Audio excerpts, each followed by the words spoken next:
Honorable Adams has indicated in my earlier reference to the documents, you were called here because of allegations that General Mkhwanazi has made in relation to your conduct. He alleged that you had unauthorized access to intelligence information and that you used it recklessly and that for your own benefit, and that is essentially why you were called by the committee to address those allegations.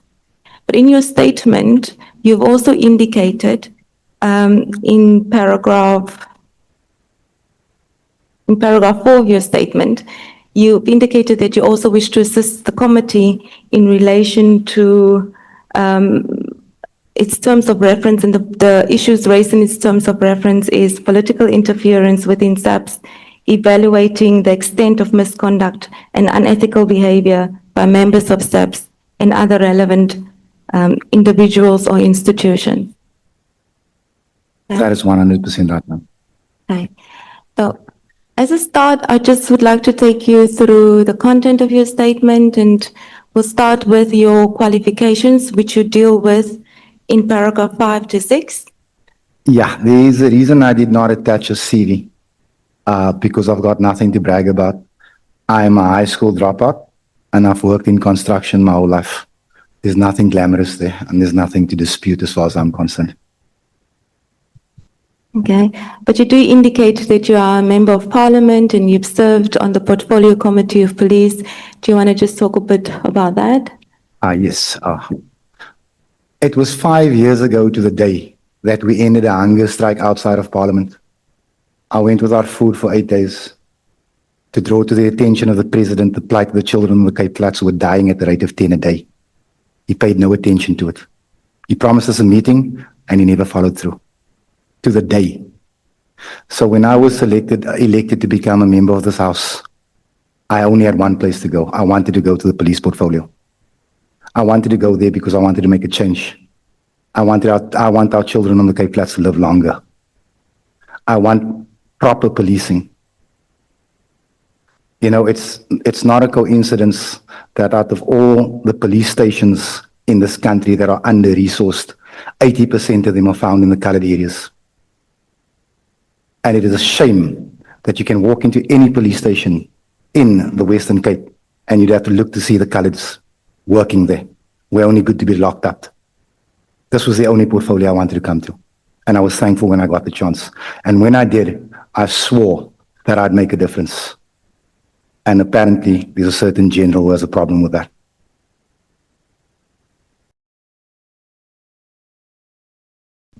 Chair. Oh, and I was also a councillor in the city of Cape Town for 2 years. Chair. I'm worried, Chair, that when we finish here, Mr. Adams' neck would have broken. Please, can he be advised for the mic to follow him? He must not follow the mic. I'm worried because he is like this when he answers. So he must just drag the mic towards him. Chairperson, with respect, and thank you for your concern, Honourable No, Mkhwanazi. I have a shoulder problem, Chair, and Yes. this is where I'm comfortable. You explained to me, but your problem is that you pulled the chair back. It hurts. I tried that Yes. position. Your chair has withdrawn from the mic. If you can move your chair a bit closer to the I mic. tried that, Chair. It hurts when I. So this is where I'm comfortable. I hope it doesn't offend anyone. And to be honest, I was going to go to the doctor this morning, but I was accused of ducking the committee yesterday. So I thought I would not embarrass myself in front of my family. No, nobody has ever said you are attacking the committee. I don't know which meeting What I was I watching. had coming from the meeting is that But I'm good, Chair. I hope the posture is not seen as being disrespectful, but this is where I'm comfortable. Thank you. no, it's fine. Let's proceed. Honorable Souls. I just want to make sure that your Honorable Mkhwanazi looks like he's on drugs. I can confirm that he didn't, Honourable Souls. I would have been over the table by then. Thank you. Thank you very much. I thought, watch it. Honorable Sangona. Now, Chair, when you greet witnesses, you normally greet the entourage that accompanies him. Honorable Adams has got his family here and people that he brought to support them. You're looking at the wrong side, Chair. So please, can we also acknowledge them? Thank you. He himself has not said anything. If he can tell us that he, Honorable Adams, Yes, Chairperson. do you have people who have accompanied you here? Yes, Chairperson. My family is in the corner. They're not that hard to spot. They're all brown. Where are they sitting? Right in the corner over there, Chairperson. You were supposed to have brought them to sit here behind you. I don't think they want to be on TV, Chairperson. Even the one that looks like a Freedom Front Plus voter is one of mine. Okay. Can I greet you, all of you, from where I'm sitting as the chairperson? Greetings on behalf of the committee to all of you and welcome. Thank you so much. May we proceed?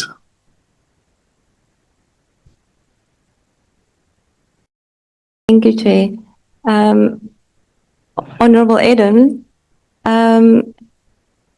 you deal with the allegations that were made against you in relation to intelligence information, and you provide an explanation or your version of events in paragraphs, starting from paragraph 7, I believe, to paragraph 13 of your statement. And your version of events is that an envelope was slipped under your door, and you say that it was in the last week of October, but you can't exactly remember when that happened. Do you just want to elaborate on that? Yes, thank you, Advocate. I remember the hiding Nkabinde Mr. Nkabinde took at this portfolio for not providing dates. And I do understand, the need for precision. At the time when this happened, I never thought there'd be an ad hoc or a madlanga. I thought it was a simple case of possible corruption. So I didn't write down the dates, and I've actually lost the device that I had in my possession at the time, which should have made things much more easier, but I don't have it. So the best I can do is sometimes go approximately. Where I've been able to fill in dates is where I could follow an email trail. But I came to my office like I normally do. When I used to come to Parliament every day, it was about 6:15. I know it was in the last week of October. That I know for a fact. Whether it was the 23rd, the 24th, the 25th, I can't say. I don't want to be accused of perjuring myself later. But I found in my office floor an envelope. I assumed it was slipped under the door. I opened the envelope, and inside it, there appeared to be evidence of criminality. And it was evidence that was implicating some very senior people within the SAPS. There was one name that I knew, and others that I didn't. Because the cases are now before the courts, I can't speak too much on the merits of the case because I don't want to give anyone a loophole of walking out on a technicality. But I was unsure as to what to do with the documentation. Remember that there was no JSEI at the time. And I don't have direct access to the Minister of Intelligence or Safe Security. So what I decided to do was to lay criminal charges. But before I did that, I went and saw a very good friend of mine. He's now deceased, the late Major General Andre Lincoln of the AGU. It was on his suggestion that I went to the police station. So what I did is I went to Grand Central Police Station the next day. And I think it was the next day, or it might have been the day after that. And I laid criminal charges against Generals Khumalo, Lushaba, and Madondo. Can I just ask before you move on that? You've given us an indication that at the time there was no JSCI, there was no committee basically that you could have gone to and informed them about the information. So it seems that you were clearly aware that the information was classified. But you also say in your statement that you were not sure whether these documents are fraudulent. So the question that immediately comes to mind is, why did you not, one, make an effort to first verify whether these documents were in fact valid? And secondly, regardless of whether these documents are authentic, why did you not first investigate who did that, who placed the documents there? Because these are classified documents. Can I answer? Thank you, Yeah. Advocate. Only one of the documents was marked classified. Only one. I think there were 4. I'm not an investigator. Just like General Kumalo is not an investigator, just like General Mkhwanazi is not an investigator. That's why we have investigators. If I was to investigate this thing, I'd probably bark up the wrong tree. I gave it to the experts, the South African Police Services. What I did is I opened the docket. The officer that took the docket from me asked me for the evidence because I gave a lengthy statement. I said, no, I will give it to the investigating officer when he calls. Because I didn't want to hand classified information to just anybody. I left that police station and I received a phone call from General Lincoln, he was very well connected within the SAPS. And I was shocked when he told me that my documents, my dockets had been collected by the provincial office. I didn't even know what that meant. I said, General, is this procedural? He said, no. I said, then what does it mean? He said, they're trying to cover it up. I asked him, why, General, are you saying this? He said, the procedure, son, is what he used to call me sarcastically, is as such. You lay the charge. The docket then gets given to the head of detectives. He will read the docket and he will assign it to a detective. He says, provincial does not get involved. Something's wrong. Mr. Adams, just before you go, and I'm sorry to interrupt, but you have to give more, I'm just going to ask for more clarity in relation to the information, because as you know, and I've raised this with you during the consultation, there's a lot of details missing in the information that you've given.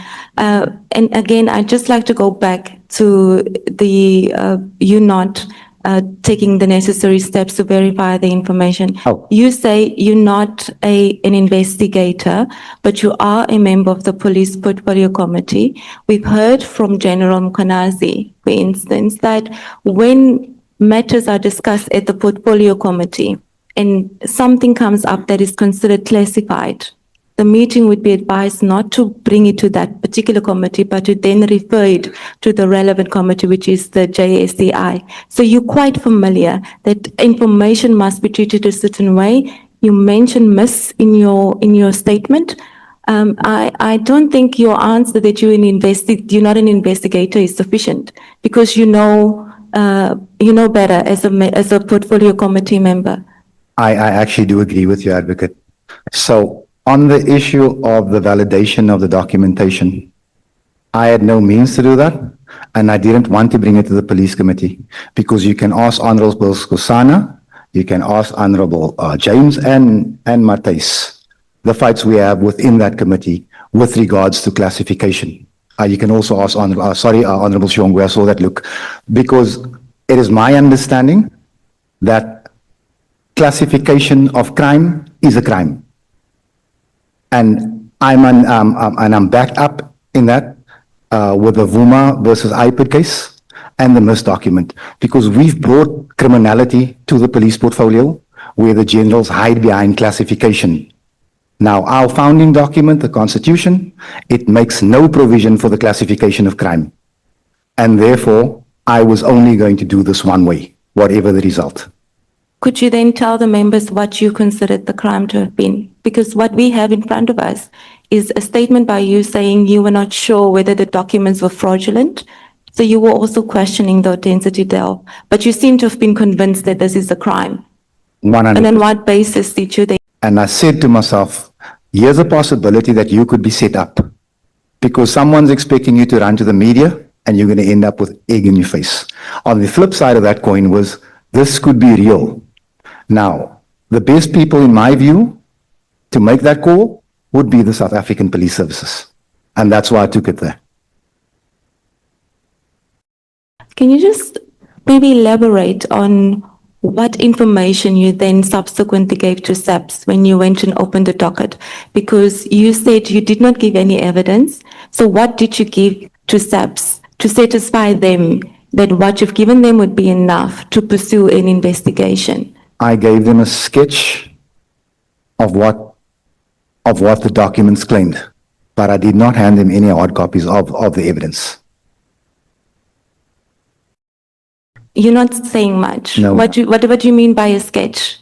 I essentially told them that this general is accused of defeating the ends of justice on this date, and this general is accused of fraud, well, may have not accused, defeated the end, may have defeated the ends of justice on this date. This general might have committed fraud on this date, etc., and that's it. You may continue. You were then called by General Colonel Lincoln and informed on what did he tell you? Because as you've just informed the House, the information that you've given in your dockets is a sketch. So why would he call you out of concern that the information will be taken further? Because it's just basically nothing. General Lincoln said to me that if this is what they've done, they are going to cover this thing up. I asked him, General, what do we do? He said, you walk away. I said, why? He said, because people are going to die before this thing goes to court. I said, General, are you serious? He said, 100%. I said, I'm not going to walk away, and I'm certainly not scared of death. What do I do? He said, son, you open this docket, you open these cases in another province, let's see what happens. I flew to Johannesburg and I opened the same cases at Orlando, at the Orlando, and Langlaagte police stations. But when I was there, I waited. I made it clear I was not going to leave until I received my case numbers because I wanted this thing registered. Once that was done, the very next day, I emailed the minister, the suspended minister, Mkhwanazi. And I said to the minister that my dockets have been irregularly collected here in Cape Town because I'm complaining to the minister. I didn't know what course of action the minister would take. But I did demand from the minister that someone outside of the SAPS investigate this case.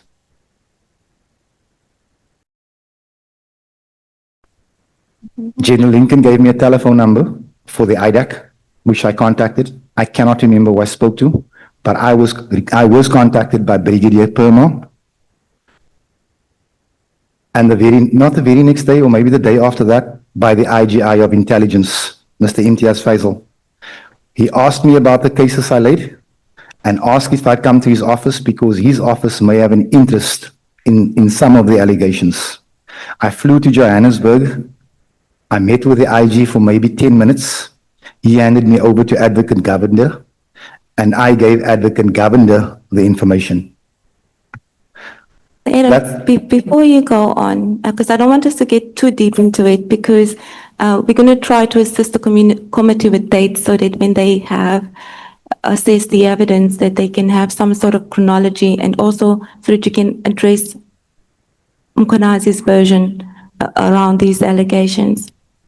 I know you said you don't remember any of these dates, but I'm going to provide you with the dates that he's given to us, and then you could just maybe confirm whether these are correct or whether what he said was wrong. I think, Advocate, that you should provide the dates, but please understand, I'm not going to argue with these dates because I'll be arguing out of stupidity then. I'll go with the dates he's given. No, but what we're trying to do with going through those dates and why your comment is so important in respect of those dates was that what General Mkhwanazi was said to us was that there appears to have been a haste in which you dealt with the matter. You leave out some crucial information here in your statement. For instance, you went to the minister not once, but twice, and that is not apparent from your statement. And the time frames within which you went to the minister and the time frames within which the minister then subsequently approached in the inspectorate to deal with your complaint, there are 1-2 days in between. And so that, to what General Mkhwanazi has told the committee, appears to suggest that there was something behind the urgency within which you dealt with the matter. And so that is why it is so important that we take the time and get an explanation from you why you did things in such a hurry. Okay. So in paragraph 9 of your statement, you say that the charges were laid on the 29th of October. On the, Was it on the 29th of October? Can you maybe look at your statement? This is in paragraph 9. I remember that date. It is the 29th of October, I think. General Mkhwanazi says the 30th, but you in your statement say the 29th. That's why I'm asking. The 29th of October in Cape Town, the 30th in Johannesburg. Okay, so you say it's the 29th. Is General Mkhwanazi then incorrect by saying I it's the 30th? do believe he's incorrect. He has attached I believe, the front page of the cases, but we can verify that. You strongly feel that it was on the 29th of October, even though you... Advocate, if I'm wrong, I'll own it, but I do believe it was the 29th. I think so. Okay. So 29th of October, you opened up cases in Cape Town. There's very little information in the docket. It's a sketch that you've provided. And subsequently, which you say the next day, the 31st of October, you went to Joburg because you had received a call from General Lincoln. Yes, ma'am. So on the 31st of October, you then rushed to Joburg to open up another docket. Was it the 30th or the 31st? But The 31st, the 30th, okay, let's go with the 31st. the 31st of October.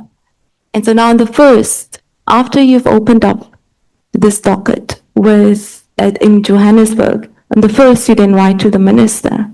Can you explain why you would open up, you've given an explanation about Cape Town and you said you received a call from Lincoln. And Joburg, why after you've opened up a charge in Joburg, you then on the 1st complain to the minister and you complain about members of SAPS specifically, and you say that they've intercepted your dockets. So let's just follow the trail.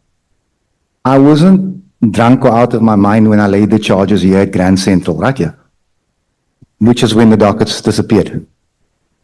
I have to go to Johannesburg at taxpayers' expense to lay the same charges. I think I'm within my right to complain to the minister. The fact that the minister acts speedily, the minister can answer if that is his standard turnaround time. I, for one, as a citizen of a country where service delivery is suffering, I'm very happy that we have a minister that reacts speedily. I wish all of us had. But we want to understand why, after you've laid charges in Johannesburg on the 31st, you then complain about members of SAPS to the minister. What happened in Johannesburg that made you believe that your information was being intercepted? And remember, you've told us that these are just sketches. This is not even documents containing evidence. So what happened that made you believe that your information, your sketch is being intercepted? So, Advocate, when they intercept my dockets, which they did, the plan was that these allegations must never be investigated. Why would I not complain about that? Please understand where I'm from. Why? What happened in Joburg? That's the question. Not. No, We hear you. Nothing happened in Joburg except that I had the suspicion that they could do the same thing again. Because after what happened in Cape Town, it was clear to me that here is a plot going on that means these dockets will not be investigated. It's for this reason that I drew the attention of the minister to it. So you then write this email to the minister on the 1st of November, and we have a copy of that email in the bundle. And this email that you wrote to the minister is also there's very little information in there. You basically just tell the minister on the 1st of November that you suspect that your information might be intercepted, and you give him the case numbers and you ask him to intervene. I'm just looking for it. Okay, let me just try to give you the page number. I think it's page 6. First or second bundle, Advocate? It's on page 283. At the bottom of the page. Of this bundle, of the Mkhwanazi. Oh, yeah. Mkhwanazi bundle, yes. 283. Yes. Just a second, I'm struggling with one hand. Okay, on page 283, Okay. at the bottom. So you wrote to the minister and you said that I've opened cases in the Western Cape on a number of senior SAPS personnel, and you gave the case numbers. You do not say who these senior officials are. And you said, I was told the dockets were intercepted. In my quest for justice, I traveled to Johannesburg and opened the following dockets. And you proceeded with the case numbers. And then you say, however, I've been notified, which is contrary to what you said. You said it was on your own suspicion. You said, I've been notified that the Gauteng Police Department has followed the same modus operandi and is interfering in the investigative process. So were you not being truthful to the minister? No, sorry, Advocate. I was told that they're probably going to follow the same thing. Who told you that? The late General Andre Lincoln. When I look at this email, could have worded this thing better. I could have. But that's just me using the wrong word. I should have said suspect that they may use the same modus operandi. And then you proceeded to humbly ask for the minister to intervene to ensure the integrity of the investigative process.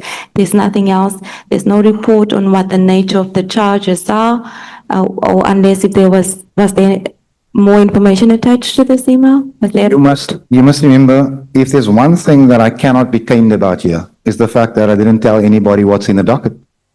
Not even the minister. Okay. But then when we see that the minister, in less than an hour, on the same date, on that same page 283, the chief of staff writes to the national commissioner in less than an hour and informs the minister, the national commissioner's office, that the minister has received this complaint and that they want a report within 3 days. If I was the minister, I'd want the report the next day.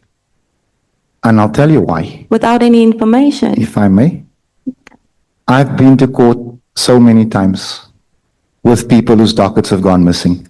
It is a very serious problem. It is a very serious problem. The fact that the minister's office replies within 1 hour tells me that they may also see this as a serious problem. I understand that certain generals may not see this as a serious problem, but I do appreciate the fact that they responded promptly. I didn't expect him to respond that promptly, but I'm certainly not going to say no thank you to it. If you read my email, I'm not asking for a special favor. I'm telling the minister that this is what happened and I need you to intervene. So General Mkhwanazi did in fact tell this committee what the nature of the charges were that you have laid against these senior officials. And, you know, if the minister at least had the benefit of that kind of information, I think it would more or less sort of have it would have made more sense as to why you would, in a haste, refer the matter to the National Commissioner. But he didn't even have that, what we have now in front of us. So I'm complaining as a member of parliament about a very serious issue that happens at our police stations all the time. And there are people complaining that we have an effective ministry. Is that what I'm understanding? I'm asking because I'm not understanding. You know, the normal complaint is that SAPS doesn't respond. They take too long to respond. They don't answer their phones, yada, yada. I can show you emails that I've sent that don't get responses. I'm happy. I'm extremely happy. Let me put it on the record that the minister's office responded promptly. But if you want to know why they responded within an hour, you're asking the wrong person, Advocate. That question should be posed to the minister. This shouldn't be, the questions posed shouldn't be viewed in a negative light. It's just for clarity's sake. No. And if the minister's office was that responsive, then it is in fact a great thing. I think it tells citizens that they now can, if there's a complaint that they have, this is the kind of immediate response. And like you said, a lot of people have problems with dockets, and it appears that if they write to the minister, they'll get a response in less than 30 minutes. In a perfect world, let's hope it happens. We then know that after the minister then sent this email to the inspectorate to provide a report by the boss. To the National Commissioner, who then subsequently requested the inspectorate to intervene. The inspectorate then 3 days later furnishes the minister a report, and part of the complaints that they've raised or issues that they've raised is that the information is simply not enough to pursue,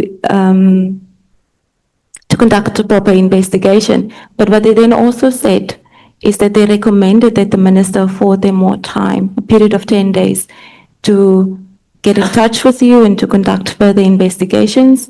And then they will come back to the report, to the minister, to be able to indicate what's happening on these matters. Were you aware of that? Yes. I heard about that. I wasn't told by the minister. I wasn't emailed, but I'd heard about that. So if you've heard about that, why then did you, on the 10th of November, before expiry of that 10-day period, write to the minister again and then requested the minister to refer your complaint to an independent investigative body? I don't trust the South African police services. I have no faith in the South African police services. The Minister of Police is Police Services. Yeah.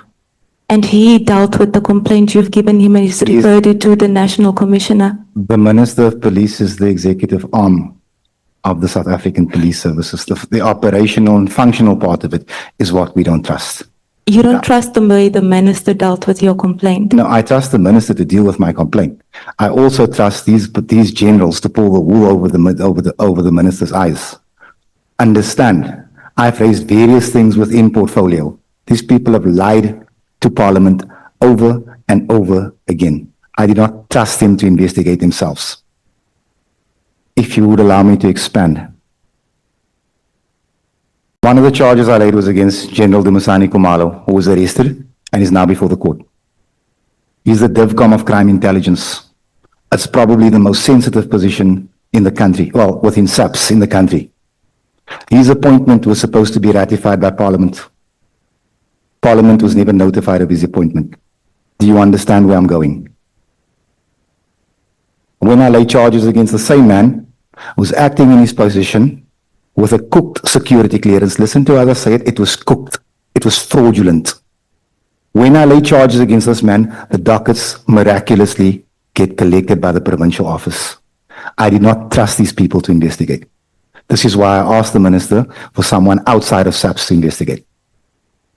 You are asking the wolf to investigate the wolf. It doesn't make any sense. What's even more confusing, Mr. Adams, is you did go to the police and you open up a charge here in Cape Town. This wolf. You did go to Gauteng to open up a charge. You did write to the minister to intervene because you believed that there were no progress on your charges. You then do not trust how the minister dealt with the complaint because he's written to the National Commissioner on your behalf. You're aware of it. You've just said it yourself. So it's very confusing how you would have wanted the investigation to take place if you never allowed them the chance, if you never given them the opportunity. Why did you go there in the first place then? Advocate, I don't know of another place to lay a charge but the police. So I had to go to the wolf. Then the dockets, let's say they disappeared for a while. They did. Then I complained to the only person I could complain to, the minister. There was no one else to complain with. So I deal with what I have in front of me. But when given the option of not dealing with these boys in blue, I grabbed it. When I was told that the IDAC could investigate this, I grabbed the opportunity. So yes, I dealt with the wolf. Because if you could tell me that I could go and lay charges against General Khumalo at the Civic Center and use a councillor to lay the charges, I would have spoken to a councillor. If somebody had told me that I could lay charges against General Lushaba at Groote Schuur Hospital by speaking to a doctor, I would have done that. But in order to lay charges and get a case number, I had to go to the police station. I hope that makes sense to you. Not quite, but I'm sure I'll understand as you explain later on. What did you expect the minister to do when you went to him with your complaints? What did you expect him to do what? I was hoping that the minister would ask what happened to these case dockets, which he, look, I mean, I'm not privy, I wasn't privy to the interaction between the minister and the NASCOM. I wanted some type of action, and I wanted some type of disciplinary action leveled against the person who I still don't know who it was that came to collect the dockets. Now that didn't happen. Ms. Adams, you serve on the Police Portfolio Committee. You know, when something gets referred to the minister, it's high level. The minister would then call on other resources like he did here with the National Commissioner. National Commissioner in turn turns to the inspectorate, who would then ask senior officials to deal with something that comes from the minister. In a South Africa where there are so many things happening that require SAPS attention, it's taking away resources, especially if you know from day one that you were never seriously pursuing these charges with the police because you never trusted them. That is 100% correct. And that is why the person who collected the dockets should be prosecuted. All I'm saying to you is I laid the charges. It was the civic thing to do in my mind.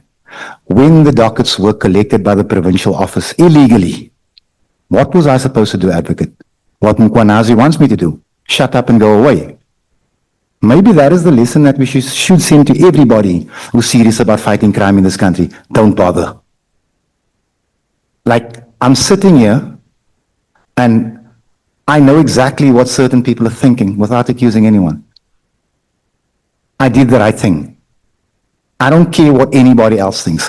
I did the right thing. I've asked within the police portfolio why General Kumalo was allowed to buy cell phone grabbers, obsolete cell phone grabbers that have never worked. I wasn't given an answer. Do you understand how the police portfolio functions? Not These people operate with impunity. They do as they want, when they want. It's why they went out buying hotels with our tax money. And I know I'm jumping. I'm trying to put it into perspective for you. Okay, so maybe let's go back to the timeline. You then, like I've indicated, wrote to the minister again on the 10th, and you asked him to refer the matter to an independent investigative body after he's received the report from the inspectorate that recommended that he should wait 10 days. Why did you not approach that independent body yourself? Why go back to the minister and ask him to write that letter to IDAC? I never asked the minister to write a letter to IDAC. You asked him to refer the matter Yes. to an independent investigative body. Not to the IDAC, to an independent. I meant even outside of government. I didn't mean Section 9. When it happened that way, that's the way it happened. I asked that SAPS not investigate SAPS. That's all I asked. Are you familiar Also, with IDAC? I am now. Also, I also figured that the referral to investigate the SAPS would carry a lot more weight if it came from Minister Senzo Mkhunu than it would from Fadiel Adams. But you say in your statement you also contacted IDAC. Yes, I did. At which point did you contact IDAC? I wouldn't be able to give you the exact date, but it was round about 2-3 days after I messaged the minister. So we know the minister wrote a letter to IDAC on the 11th of November. Were you aware of that letter on the 11th of November? No, I was not, ma'am. So you say that could have been it would have been around what, the 13th of November when you wrote to IDAC? 13th, 14th, 15th, roundabout there. Did you write to them? Did you go see them? What happened? No, I called because I didn't know what the procedure was. Because I didn't know what to do. I said to my, I miss that man. I said to General Lincoln, General, I don't think this thing is being treated properly by the minister. And he said to me, I'll get you a number, call the IDAC. I said, who's the IDAC? He said, they're better than the Hawks. No, but what do you mean it wasn't being handled by the minister? Because you were aware that the minister referred the matter to the inspectorate. You now then, you must have been aware of the report that came back from the inspectorate because you said, no, I want an independent body now. So what do you mean the minister was not handling your issue? You know, advocate, if you know me for any length of time, you know everything I do is in a hurry. I want it done today. And in an issue as critical as this, I wanted it done yesterday. So yes, I appreciated the fact that the minister responded to me quickly, but I wasn't getting the phone call or the email or the interview that I wanted, because this thing was not going to go away. Now, understand, I work on the Cape Flats where things go away. I am not a cold. I'm not the flu. I don't go away. It's a permanent thing here. I was going to have this thing investigated. I was going to have these people charged if there was a case. If there was no case, fine. But if there was a case, it was going to be investigated properly. But again, Mr. Adams, I think it raises the other concern that I had, that you have no intention of seriously taking assistance from the minister or the police, but yet you as a member of the portfolio committee, this is what you said, but you as a member of the police portfolio committee, go and ask the minister where he could have been busy with something else. The national commissioner is involved, he could have been busy with something else. You know under what pressure the police is already operating. But you say you have no, isn't that a little bit, isn't that wrong? Do you not see anything wrong with how you've dealt with it? Ma'am, I never said I was perfect. What I said is I was desperate. The minister, in my view, wasn't dealing with this thing fast enough. And therefore, I was willing to try other avenues, as I am even right now. Now, I tell you again, when those dockets went missing, it was clear to me that General Kumalo was not going to be investigated by the SAPS. That's when I reached out to the minister. I'll explain it again. I expected the minister to come down from his throne, shake the national commissioner, and get an investigation going from somewhere else. At the 11th, I don't know that he's reached out to the IDAC. It's why I called. If I had known, if the minister had copied me in the email, I'd have sat back and waited. He didn't. If there was collusion between myself and the minister, like someone here alluded to, I would have known that he had emailed the IDAC on the 11th, and I would not have reached out to the IDAC. Why did you omit these engagements that I've just mentioned from your statement? Which engagements are those, ma'am? The number of times you've approached the minister. In your statement, you briefly deal with the fact that you went to the minister and you complained with SAPS, to SAPS. You've heard General Mkhwanazi's evidence in relation to the chronology and how he was trying to indicate to the committee that there might be something, there's something very suspicious about the urgency in which you've dealt with this. Why in your statement did you ignore all these steps or not address all these steps that you've taken and provide an explanation to this committee that could satisfy them that, you know, this... I actually didn't think that my second email was all that vital until the cross-questioning began, because I read Mkhwanazi's statement. I'm not denying that I emailed the minister a second time. But when you say all these steps, it's one email. That's the total sum of it. Now, I wish I had attached the email, which I actually don't have anymore because I deleted a lot of emails because of space, but there's nothing devious about it. It was just a simple issue of, I'm going to keep my statement as short as I can for the benefit of the committee, because I've been sitting outside here since 1 o'clock, and I've listened to a man go through files and files and files and files, and I don't know what he said. I wasn't going to be one of those witnesses. Mr. Adams, I'm afraid it is all these steps. It is all these steps. It's not just one email. There were reports by the inspectorate, which you've now told us you were aware of, and you could have addressed that. You could have indicated or explained that the reason why I decided not to in spite of what the inspectorate has advised the minister, I decided not to wait because I simply did not trust the police. All of this is not apparent from your statement. It's not just one email. Advocate, paragraph 13 of my statement deals with the investigative body, with the directorate. I recall the same week, I was called by a Lieutenant Colonel whose name I don't remember, but I actually saw it in General Mkhwanazi's statement. He wanted to meet with me, claiming to be investigating the cases I'd laid. I was deeply suspicious of his motives, so I politely found an excuse not to meet every time he called, because he called me 3 or 4 times. My suspicion was vindicated after some investigation. Remember, I'd laid a criminal case, not a service delivery one. Now, let me explain something to you, and this is how devious these generals are. I've laid a case against 3 generals. The SAPS protocol dictates that you get investigated by your equal. Look at what the NASCOM does. They're sending a lieutenant colonel to investigate a general. Now again, General Andre Lincoln points this out to me. He says to me, a colonel does not investigate a general. I said, Gen, what do you mean? He said, even if there's a case against them, they'll win it on appeal because they were investigated by a subordinate. He says these people are smart. That's the reason I never met with the directorate. Every time he called me, I found an excuse. I said, no, I'm not here. I said, no, I'm busy. No, I'm down with the flu. I don't know what excuses I gave him, but I found a reason not to meet him. Now you're saying to me that I left out the steps taken.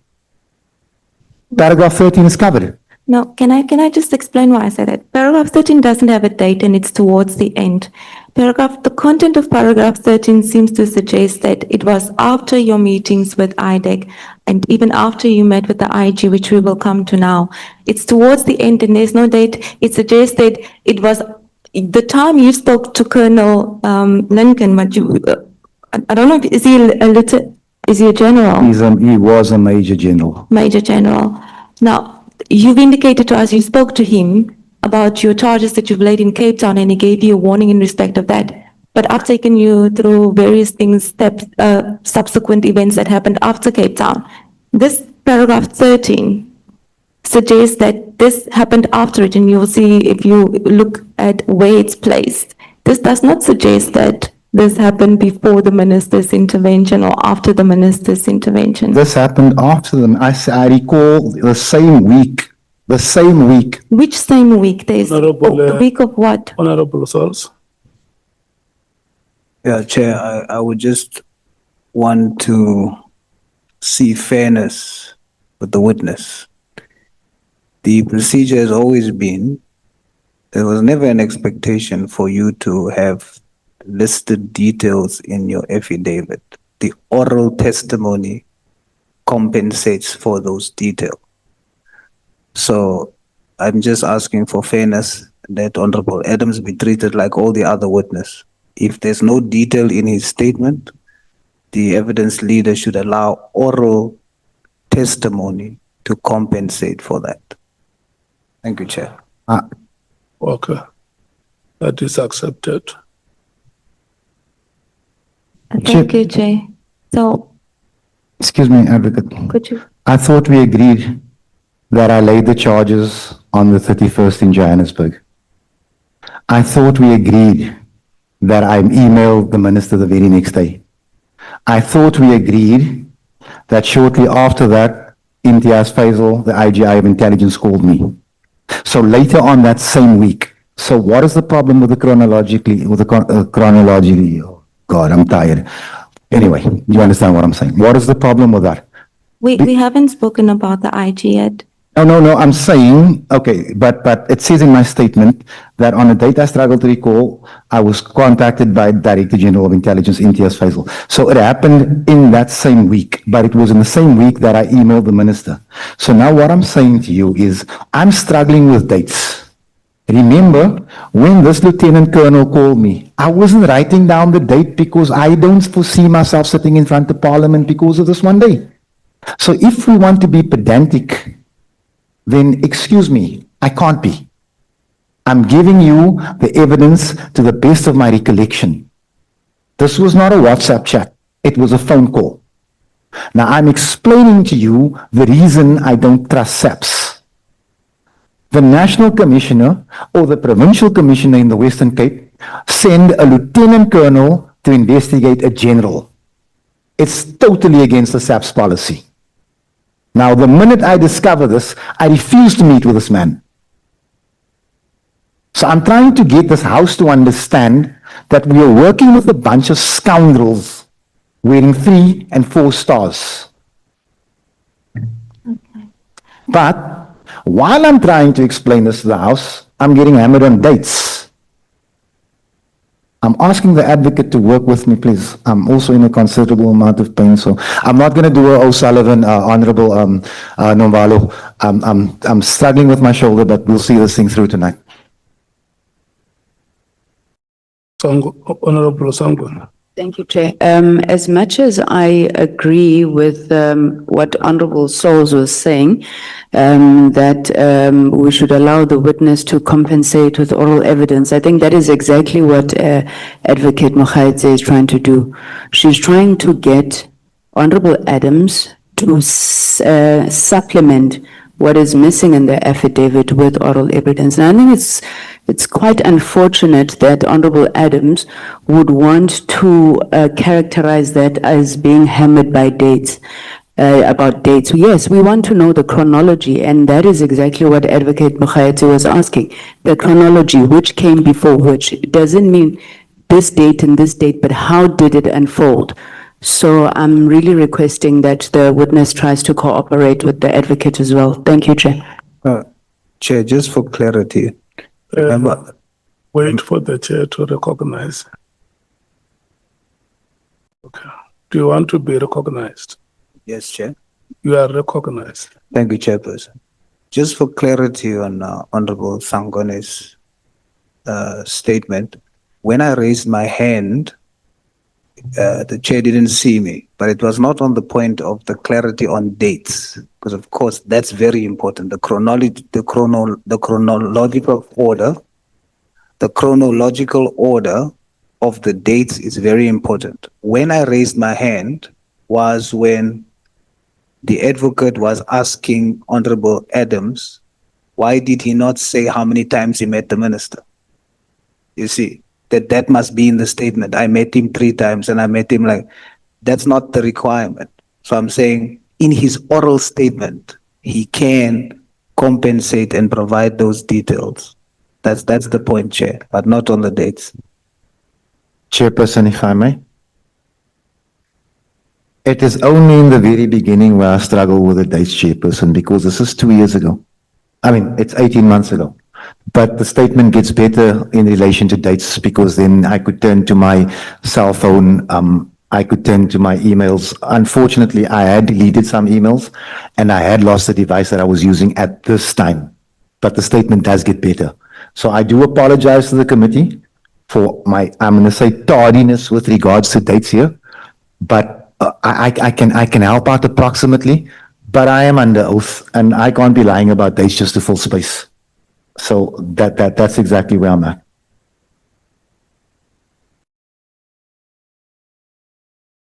Honorable Ngola.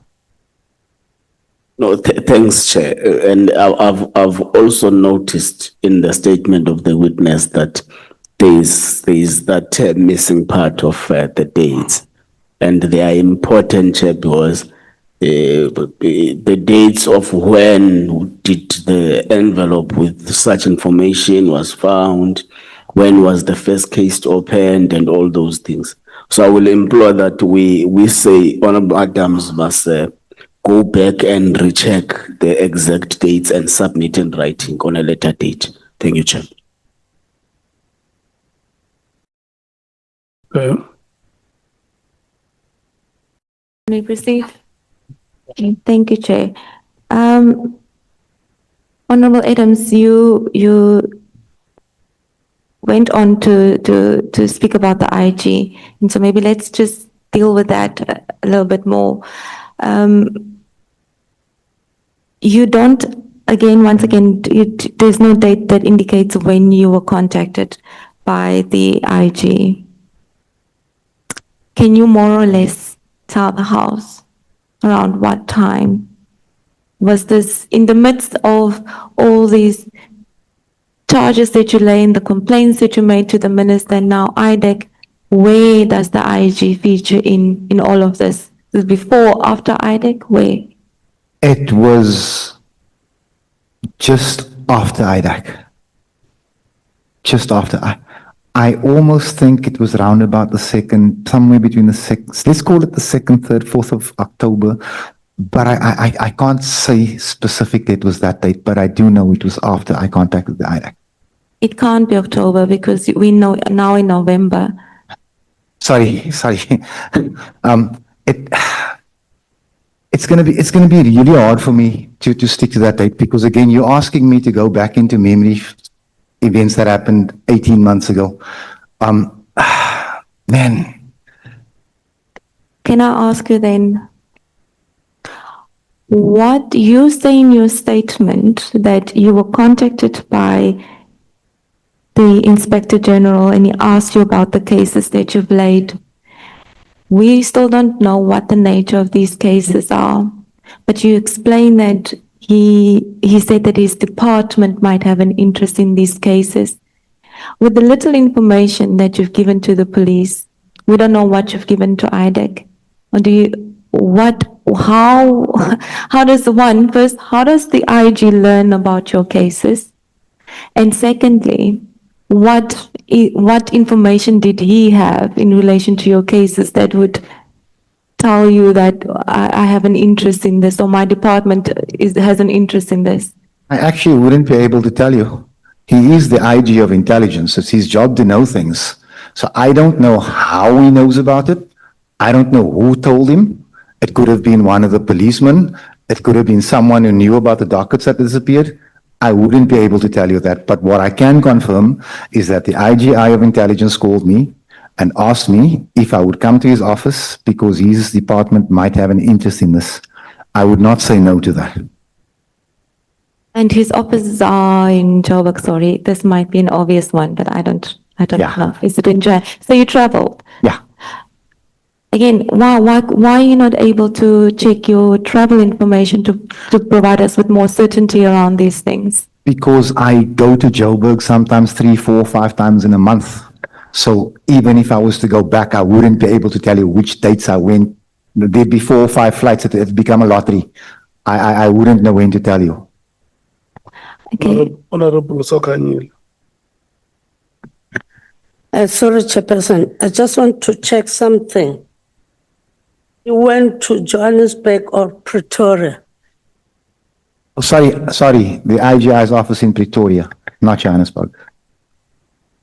Sorry, ma'am. For us Cape Townians, Joburg, Pretoria, same thing.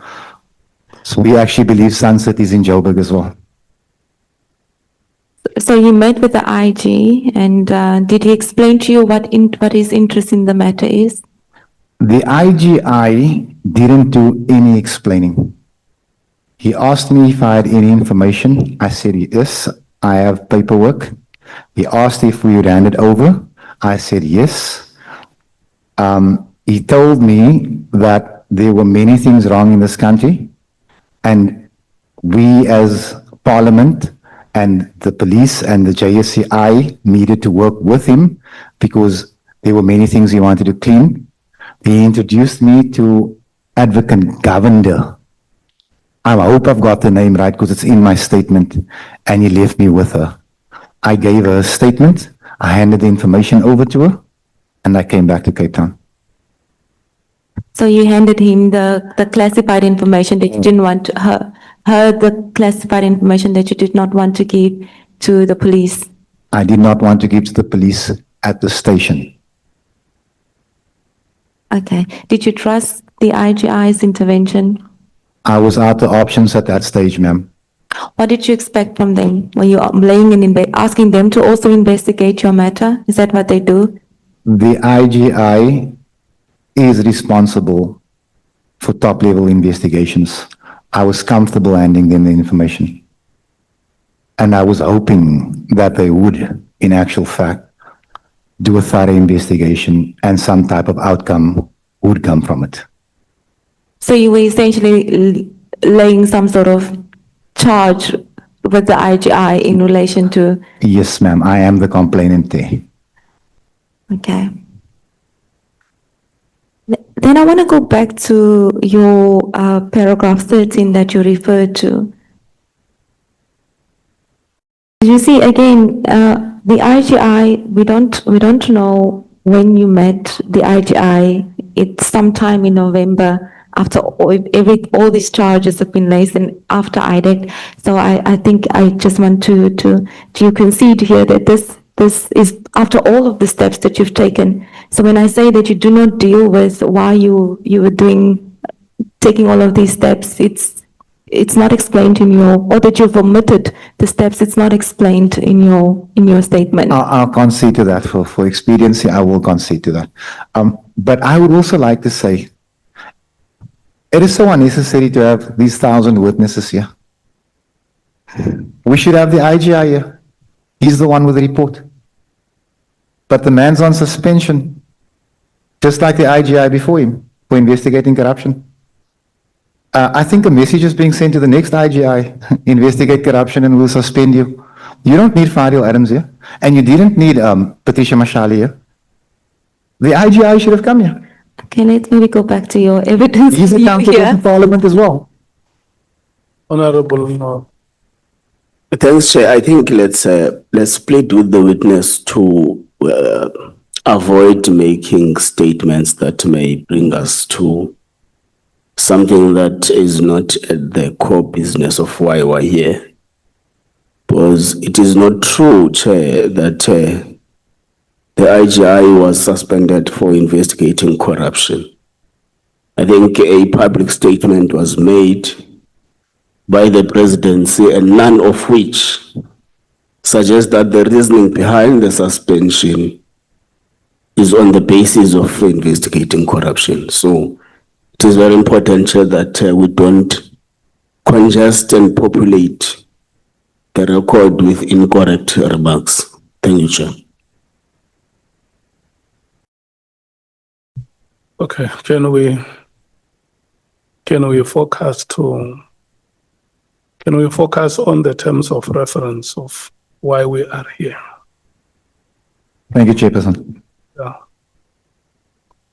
Okay, so paragraph 13, Ms. Honorable Adams, of your statement, you say that you were called in that same week that you met with the IGI, and you were called by some person that General Mkhwanazi referenced in his testimony to this committee, and you said that this person wanted to meet with you, and he was claiming to be investigating the cases that you have laid. And you were deeply suspicious of his motives, and so you politely found an excuse not to meet him. Then you say, my suspicion was vindicated after some investigation. Remember, I had laid a criminal case, not a service delivery case. Are you suggesting that this person was somehow requested by the people whom you've laid charges against to get in contact with you? 100. I'm almost 100% sure. There's no other explanation in my mind, because if you were going to investigate a general, it should be a general investigating a general. That's the policy. I didn't write the policy.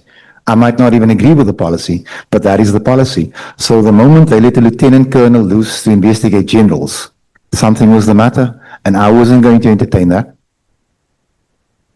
Just to be clear, you laid charges against General Khumalo, who is the Divisional Commissioner of Crime Intelligence. You laid charges against General Madondo and Major General Lushaba, who is the CFO of Crime Intelligence. And you're saying that those persons were responsible for the call you received, and you were suspicious about the call. What did you think was going to happen? That there was going to be an investigation, an internal investigation, and if they were found not guilty, I'd look stupid, and if they were found guilty, they would appeal it because they had just been investigated by a subordinate. This was the way out. This is how I reasoned it. There was no other explanation for a lieutenant colonel investigating a general. Oh, and the lieutenant colonel's name is Phillips.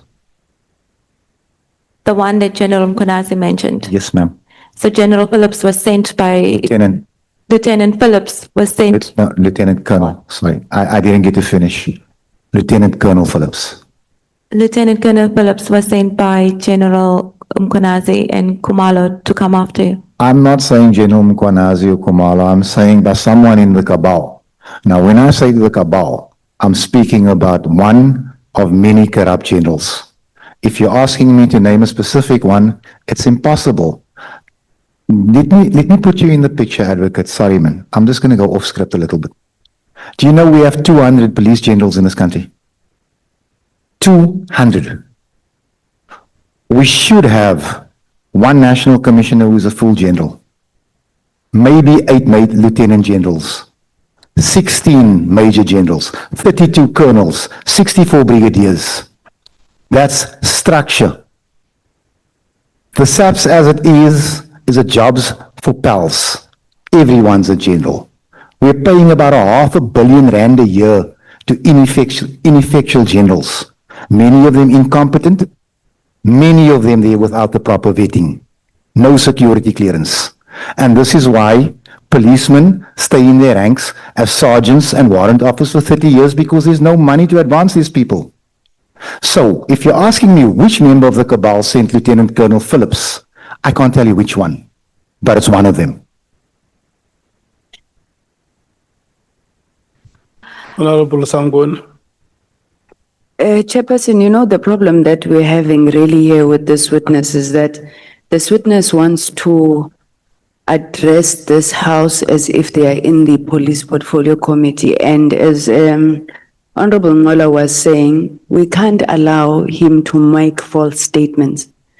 There is one general in the South African Police Service, and he is General Fani Masemul. You then have lieutenant generals. You then have major generals. You can't be making a statement here, Honorable Adams, that there are 200 generals. You know it's not true. It's a colloquial way of referring to the different levels of the senior management service of the South African Police Force. So please, can we please ask the witness, Chair, to just deliver his testimony, and please, please, please try. I know it's hard, but refrain from wanting to make political remarks. Thank you, Chair. Honorable Chairperson, through you, there was nothing political about my statement. I have not allowed you to. Oh, sorry, Chairperson. Yes. Do you want to speak? Thank you, Chairperson. There was nothing political about my statement. What I stated was fact. We have 200 generals of various ranks, major generals, lieutenant generals, and one general. I said we should have one full general. Who is Fani Masimola? Who is the National Commissioner? I don't understand what the politics of it is. The fact of the matter is the SAPS is top heavy and the troops are suffering. Now, if there's anything political about that, then I'll withdraw it. But in my mind, there's nothing. And Yeah, this is the interaction. That is what the honorable member is saying, that because we are in parliamentary proceedings, let's be formal. That is what the honorable member is saying. Oh, thank you, Chair. Point taken. Thank you so much.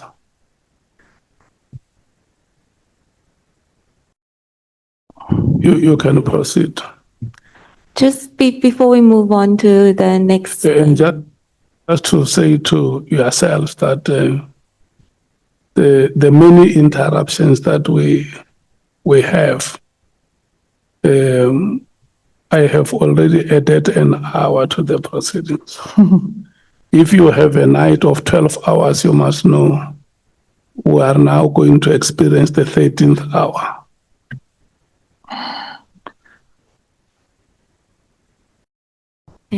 Just before we move on to the next topic, Honorable Adams, we know that IDAC subsequently investigated your complaint, and that General Kumalo and General Shabandem were then subsequently arrested.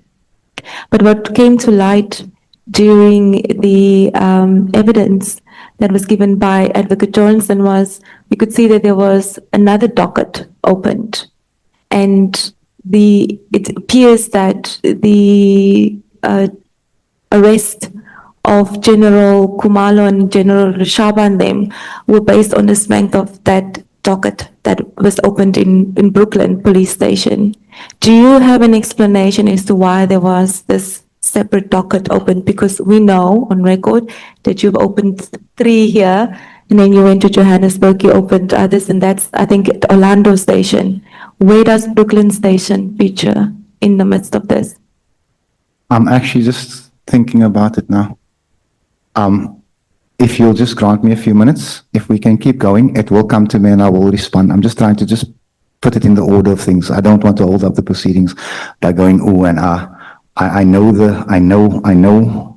I'm trying to think. Remember, it's 18 months ago. Just give me a minute, it'll come to me, but I'm asking for the sake of time if we can just move on because the chair is going to add another hour to our night. So you will come and give us an explanation? No, I will give you an explanation. And you do have an explanation, just so that it did not... No, there's a very reasonable explanation. It just needs to come back to me. Okay. And then the referral, the members have asked about the referral. You know, when you lodge a complaint with IDAC, there's a Section 27 referral that needs to happen. And we haven't seen that referral. Have you, when you ask IDAC to investigate the matter, how did you do it? What happened? What did you give them? I gave them my referral letter. A letter? A letter. It was an affidavit, sorry, not a letter, an affidavit. It was commissioned. Somebody asked me to see it and I said, but I didn't make a duplicate, I just handed it over. It is with the IDAC. And if the IDAC has asked to produce it, they should be able to.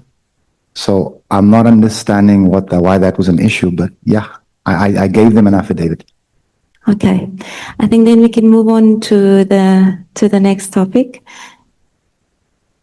And there it deals with what you call lies and manipulation that flowed unhindered at the Police Oversight Committee. Do you want to, before we go into your respective paragraphs, do you want to just explain what you intend to deal with in there?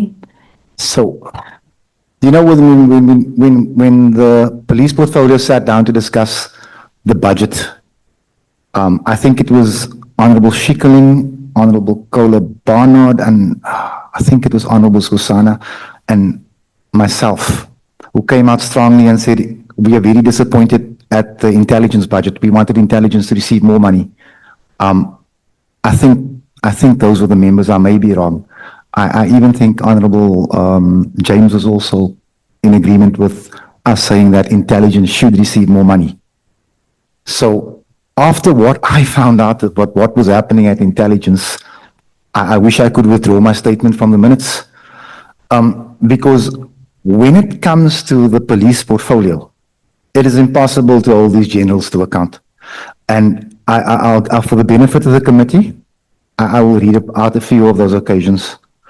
On the 5th of March, 2025, I inquired of National Commissioner Fani Masimola to explain the reasons General Khumalo was allowed to purchase a redundant cell phone grabber. Now, no response was given. The NASCOM was allowed to duck and dive the portfolio. However, Brigadier Tiani Shlongweni has articulated the reasons our tax monies were wasted.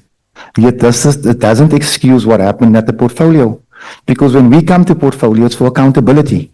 So when I come there as a member of the police portfolio and say to the minister, hold on a second, you spent 40 million rand on a grabber that was never used. Never, because it was redundant.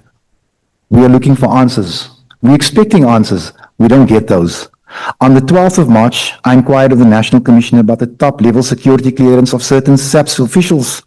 Included in this was the issue of General Dumisani Khumalo's first clearance, which was alleged was fraudulent. In the Portfolio Committee meeting, the National Commissioner claimed that General Khumalo's clearance was above board. Again, Brigadier Tiani Shlongweni came to this portfolio and said that it was impossible that it could be legit because it was done in a matter of days. It normally takes about a year.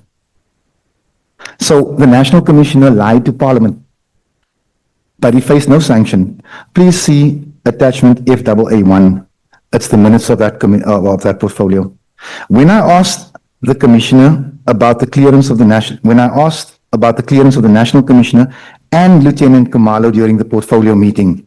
Can I just ask you there? So you haven't attached anything in relation to the allegations that you make in respect of the grabber that you consider redundant? You just say the commissioner hasn't given you a response. And then are you asking this committee to rely on the evidence given by Mr. Slongwane as your substantiation of these allegations that you make? Is that in support? Should we look at at Mr. Slongwane's evidence for support of these allegations that you make? Given the fact that Mr. Slongwane was the CFO of Crime Intelligence, I would say that his testimony must be regarded as reliable.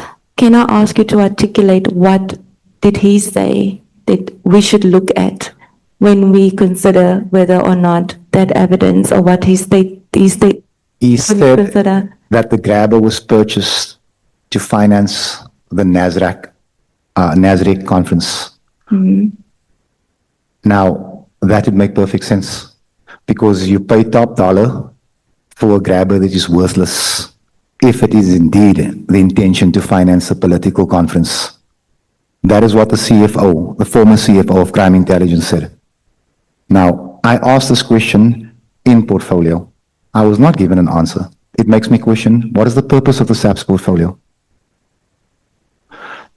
If I may continue. And before we also want to deal with paragraph 16, but just on that, so that's the only support for that allegation that you make? Yes, ma'am. It's the only support I think I need. It's Slongwane's evidence. Look, advocate, sorry, not look. Advocate, I'm coming to this portfolio as people are before me with what we have. This portfolio must make recommendations. Amongst others, in this case, maybe the portfolio should, I can't tell the portfolio what to do. Maybe the portfolio should take a closer look at the grabber. Maybe the portfolio should look at the true value of the grabber and what was paid for it.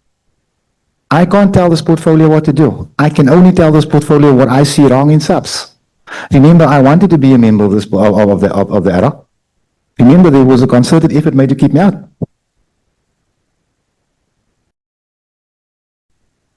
And in relation to the clearance of General Khumalo, what evidence do you have that he wasn't cleared or that that his clearance wasn't above board? The national commissioners come here and admitted that they had 2 clearances. He never told us why the first one wasn't good enough. He had to apply for a second one. The national commissioner sat here and he said it. Also, again, Brigadier Slongwane, the CFO of Crime Intelligence, says there is no way a top secret clearance can be given in a week. He looked at the data that was applied and the date it was approved. He said it's impossible. This man knows what he's talking about. I'm just a layman. But please understand that upon obtaining the rank of brigadier and up, the oath of office goes something like this: subject to me attaining and maintaining top-level security clearance. These people are appointed without it, and they're allowed to operate without it for years. Why should we accept Mr. Slongwane's evidence above that of Lieutenant General Khumalo and above that of the National Commissioner? And is it simply because he was the CFO of Crime Intelligence? Is that the basis on which his evidence is more reliable than that of the National Commissioner and that of General Khumalo? On the issue of the clearances, I think it is. Remember, the National Commissioner operated without top-level security clearance for 4 years. That is confirmed. Remember that General Khumalo would not have needed to apply for a second clearance if his first clearance was above board. So yes, in this case, I do believe that Slongwane is the better candidate. Hey, you may proceed. On the 19th of February 2025, I asked the National Commissioner to supply to the Portfolio Committee the names of the police generals, including provincial heads lacking suitable security clearance. Despite assurance from the National Commissioner that this list would be supplied, it was never released. Please see attachment FAW2, which contains the minutes of the Portfolio Committee meeting. In the same meeting, February 19th, 2025, I asked the National Commissioner about the lack of media attention relating to case number 111-2024 which deals with an incident where over 100 million rands worth of mandrax was found and no media statement was ever given. The reply from General Labia was that the clandestine lab was under further investigation. The latest status of that same case mentions firearms. It doesn't speak of drugs anymore. Please see attachment F882. If I may be allowed to expand on that before we go any further. Mandrax, 90% of it is probably consumed here on these Cape Flats. It was a drug that was manufactured and brought to the Cape Flats by the nationalists. It was how they subdued our people. So when you tell me that 100, because most of the mandrax addicts are to be found on the Cape Flats. When you tell me that 100 million rand drug bust was effected in KZN, and it doesn't get reported to the media, and we're told that it's under further investigation, it's almost 2 years later, still no media statement. And a few weeks ago, one of our sources tells us that case number no longer speaks about drugs, it now speaks about firearms, which makes me suspect that 100 million rands worth of mandrax did find its way to the Cape Flats. These type of things we don't get answers on. This is the type of thing I take very personally. So just to be clear, in respect of the content of paragraph 17, which also speaks to security clearance issue, there's no evidence again. The fact that you've requested a response from the National Commissioner does not confirm that you were right on your allegations. Do you agree with that? There's no allegation in paragraph 17, Advocate.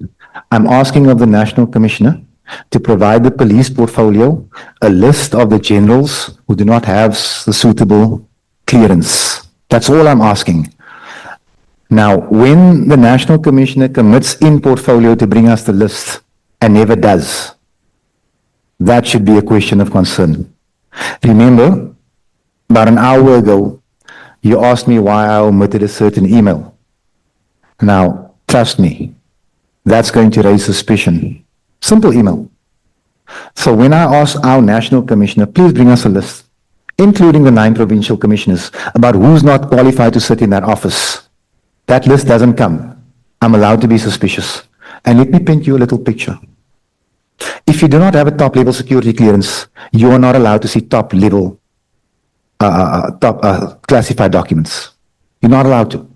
How can you be a provincial commissioner if you're not allowed to see top classified documentation? How can you dispense a budget if you're not allowed to see top-level classification? How do you give directive if you're not allowed to see top-level classified documents? How is this possible? Is it a wonder then that all 9 provinces are in trouble with crime? Because we have incompetent and unqualified people running the system. A general comes to this portfolio and says, I'm in possession of top secret documentation. Okay, fine. How does he know? Because we're not allowed to talk about it. Someone told him, but this committee didn't ask him that. But let's move. Sorry, my control issues are stepping in, sorry. No, Mr. Adams, you are the witness. No, I'm here to be led. I'm 100% here to be led tonight by a woman of all beautifulness. Welcome to the New South Africa. It's a beautiful thing. In paragraph 18, Mr. Adams, you raise that, you mentioned that there's an incident where over 100 billion rands worth of mandrax was found and no media statement was made. You also say that the reply was, when you asked about it, was that there was an investigation. My question here is, why would it be a problem if the police is reluctant to publish an incident where drugs were found if the reason is that they're busy investigating? Wouldn't it compromise investigations if they make things public? In my view, and I'm not an investigator, I say it again, if we've just cracked the biggest mandrax hub in the country, I think the SAPS should receive some credit. I think it should make the papers. And when I ask, I think it was 4 months later, I'm told it's under investigation. And that is fine. And then again, we investigate and we are told, reliably told, and I'm asking this committee to look into this, that that case number no longer mentions Mandrax. The Mandrax has been removed of the case. 100 million rands worth of buttons. What are you trying to suggest? I think those drugs were stolen By who? by the South African Police Services. And the National Commission is aware of it and he's condoning it. Well, he is now. Let's see what he does. Saying, Look, if he didn't know, advocate, if he didn't know about it, he knows now. Let's see what he does about it. okay. Let me assist you when SAPS talks about further investigation. Sandiso Makaka was killed 5 years ago. We still told it's under investigation. So further investigation when it comes from those people means absolutely nothing to me.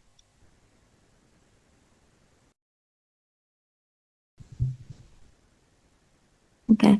You then proceed in paragraph 19 to raise an issue about a property that was purchased in Musgrave, KZN. And you say that crime intelligence purchased the property and they did it without a mandate. Is this the same property, just before you answer, is this the same property that we heard from Mary Dahas, from Paul O'Sullivan, from Patricia Mashale, from Brown Mkhwanazi? Is this the same property that you now also raise? I know of 2 properties, so I don't want to speak out of turn. It may be, there's another place called the Feroz Hotel, which they're probably going to shoot me for now because that's, I don't know if it's classified, but it was unlawfully purchased. So, crime intelligence has no mandate to purchase property unless Parliament approves it. When that property was purchased, I was a member of this House. I don't remember receiving that memo. They had no right to purchase that property. That is the sole responsibility of the Department of Public Works. That property was purchased using our tax money, and I'll tell this committee why. And Honorable Shongwe, my brother, Wome, I'm willing to bet my seat at this table, in this House, that that property is right now, as I sit here, housing the PKTT. Again, Mr. Adams, I mean, we've heard that, and, when Mr. Mkhwanazi came and gave his evidence and also spoke about property that was purchased by crime intelligence, he is not sitting on the police portfolio committee, but he was aware that he's not allowed to make classified or speak of classified information and to make it available. We literally had to redact portions of his statement. But here you are, sitting on the police portfolio committee, familiar with the confidentiality and how these documents should be handled.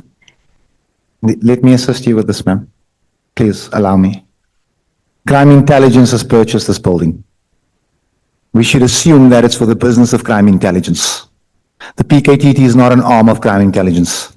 It shouldn't even know where the building is. They're being housed in these hotels. And I am willing to bet that they are being invoiced, that we, the taxpayers, are being invoiced to house the PKTT. They needed a washing machine. This is their washing machine. Do you have any proof of any of the allegations that you just made? I've mentioned earlier. Chairperson is a hand. Honorable Nola wants to object. Honorable Nola.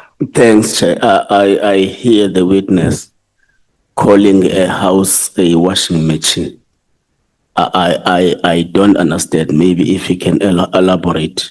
Are the people staying here washing clothes? Is there clothes there, or there are washing machines there so that people do laundry? Maybe if you can elaborate. We don't understand. How does a house become a washing machine? You already have a long day and a long night. The statement must just be withdrawn. It does not belong here.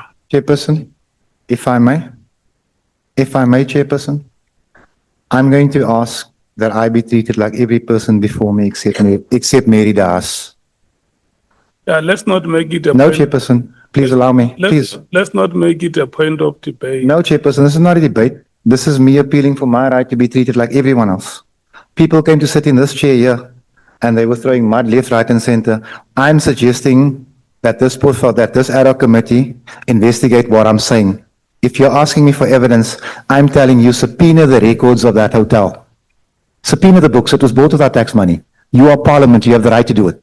And if you find out that the PKTT was housed there, arrest these people. And if they weren't, bring charges against me. That's how confident I am. Because I'm telling you now, this is money laundering. Can we continue, please, Advocate?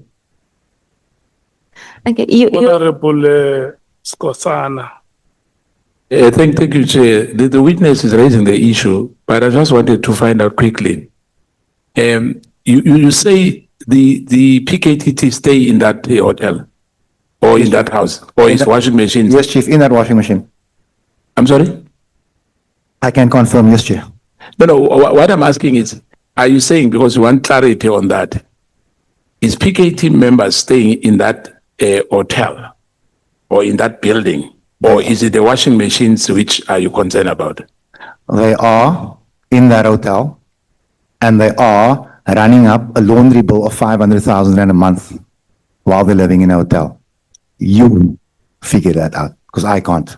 Yeah, but what I want to find out, is there anything wrong if they are staying in that hotel? It's a crime intelligence building, sir. They shouldn't be there. The PKTT is not an arm of crime intelligence. They should not be there. Yeah, but okay, that's a debate for our conference. I'm looking forward to that, Honorable Skosana.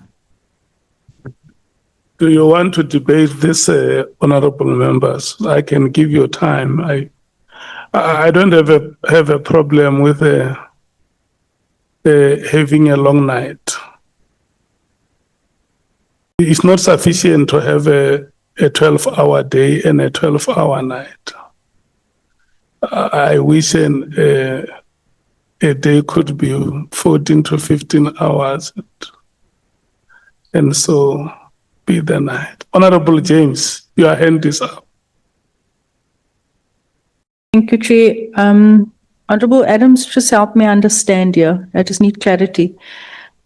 PKTT team, is that not made up of SAPS members who forms part of crime intelligence, who has formed a task team, now brought to Gauteng, operating as counterintelligence to assist with investigations into the drug syndicates and the likes of Mr. Kat Matlala?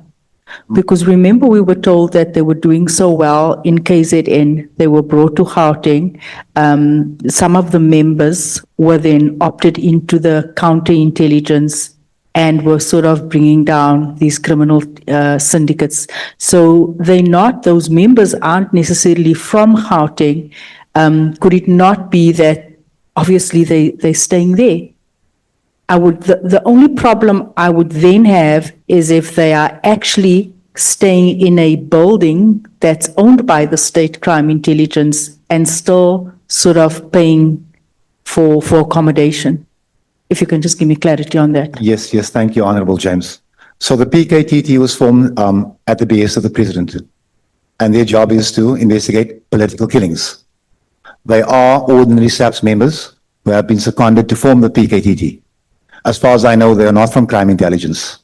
They may work with counterintelligence or even with crime intelligence, but they are not crime intelligence. Furthermore, they are staying at the hotel. I'm asking of Parliament, request those books. Let us see what is being charged for the PKTT to stay there. Because that hotel was bought without tax money. I tell you tonight, Honorable James, that if a member of the PKTT is to leave to join intelligence, he's no longer a member of the PKTT, and vice versa. The PKTT has one job, to investigate political killings. Now, let me explain to you how the PKTT does not investigate political killings. We have a Human Rights Commission report that claims that, that finds that Lieutenant General Dumisani Khumalo failed at his job, which gave rise to the KZN uprisings. 300 and odd people died. Those were politically motivated deaths. The PKT does not sit with one of those dockets. Instead, it's chasing a drug dealer in Joburg. They don't have the mandate to do that. This is my problem. This should be our problem.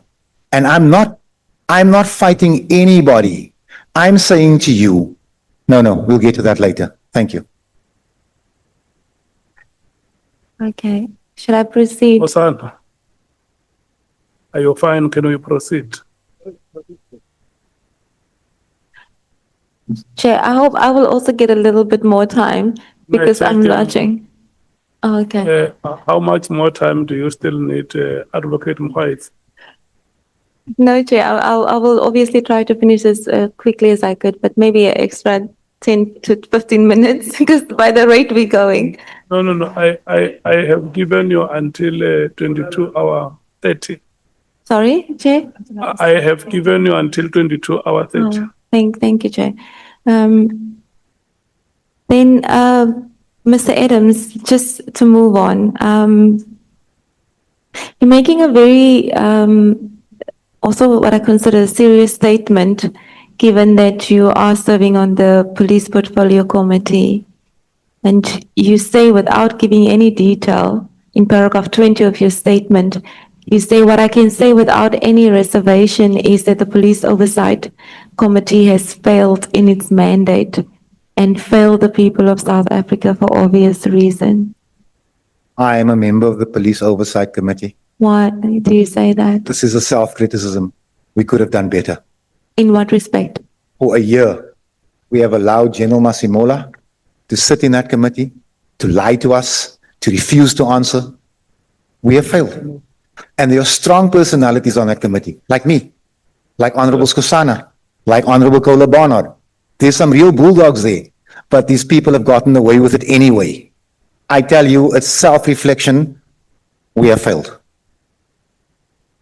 Chairperson is a hand.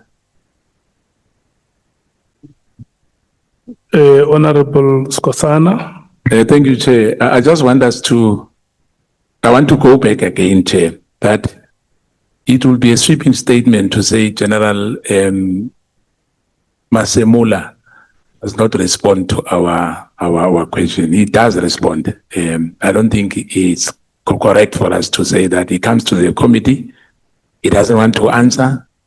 I don't think it's fair, Honorable Member. It would be really misleading because if you go to the Hansard, you'll find that when we ask questions, when we meet them, he might not give us satisfactory answers as perhaps you want, but it would be misleading to say he doesn't answer question, Chair. Just wanted us to be on the same wavelength. Otherwise, we'll be told that we have lied before the ad hoc committee. I don't think it's correct because it does answer questions. Thank you, Chair. Taken, Honorable.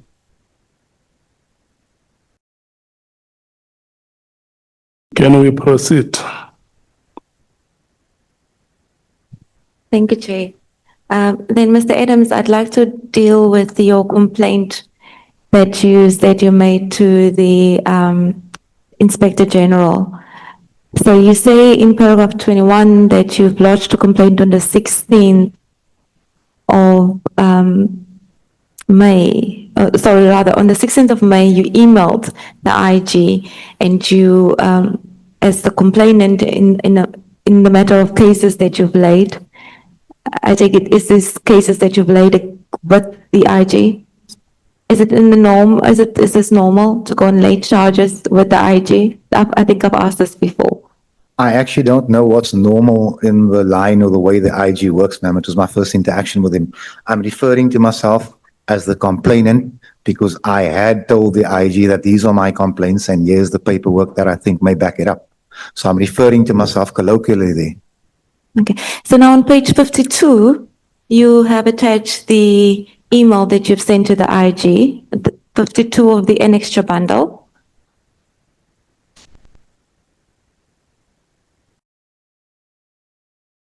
You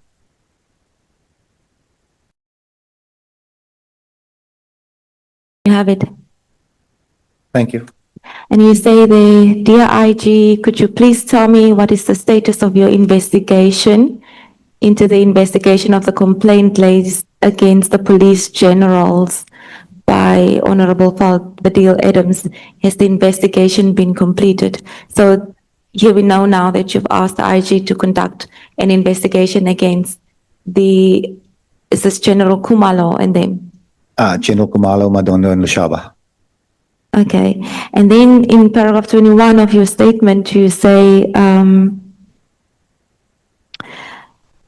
the IG confirmed that he has completed his report in relation to the cases that I have opened against the Divisional Commission of Crime Intelligence, and it is now with the Minister. Please see email correspondence. There's a report that the IG has prepared, which is, I think it's considered classified. Does this report, the infamous report of the IG, the now suspended IG, does it deal with, is it on the strength of your complaint that he did the report? If I read the media, thank you, Advocate. If I read the media reports and the information contained therein, then it does appear. But what you see in the media, you know what, the media is the media. I do believe it relates to the complaints that I made. Okay, Honorable Matthias. Thank you, Chair. Just some clarity on the annexure bundle, page 52, that the advocate referred to. This is not an email that was sent from Honorable Adams, or is it the wrong, that was sent from Honorable S. Frenchman? He uses that email address. If, Honorable Matthias, if you could look at the other emails he sent to the Minister as well, it's the same address and it would be signed Honorable Adams, but this one was written Honorable Frenchman. But more importantly, he also says in his statement that it is his email. If I may, just some clarity. I seem to have endless problems with this laptop, so it's in at IT for days at any given time. So in certain instances, if I need to send an urgent email, I will use my colleague's a laptop who sits right next in the office right next to me. So in this, and I think one or two other cases, I've said, can I just use your laptop, and I'll just forward the email. Sorry, but it is my email, Honorable Matthias. She's very observant.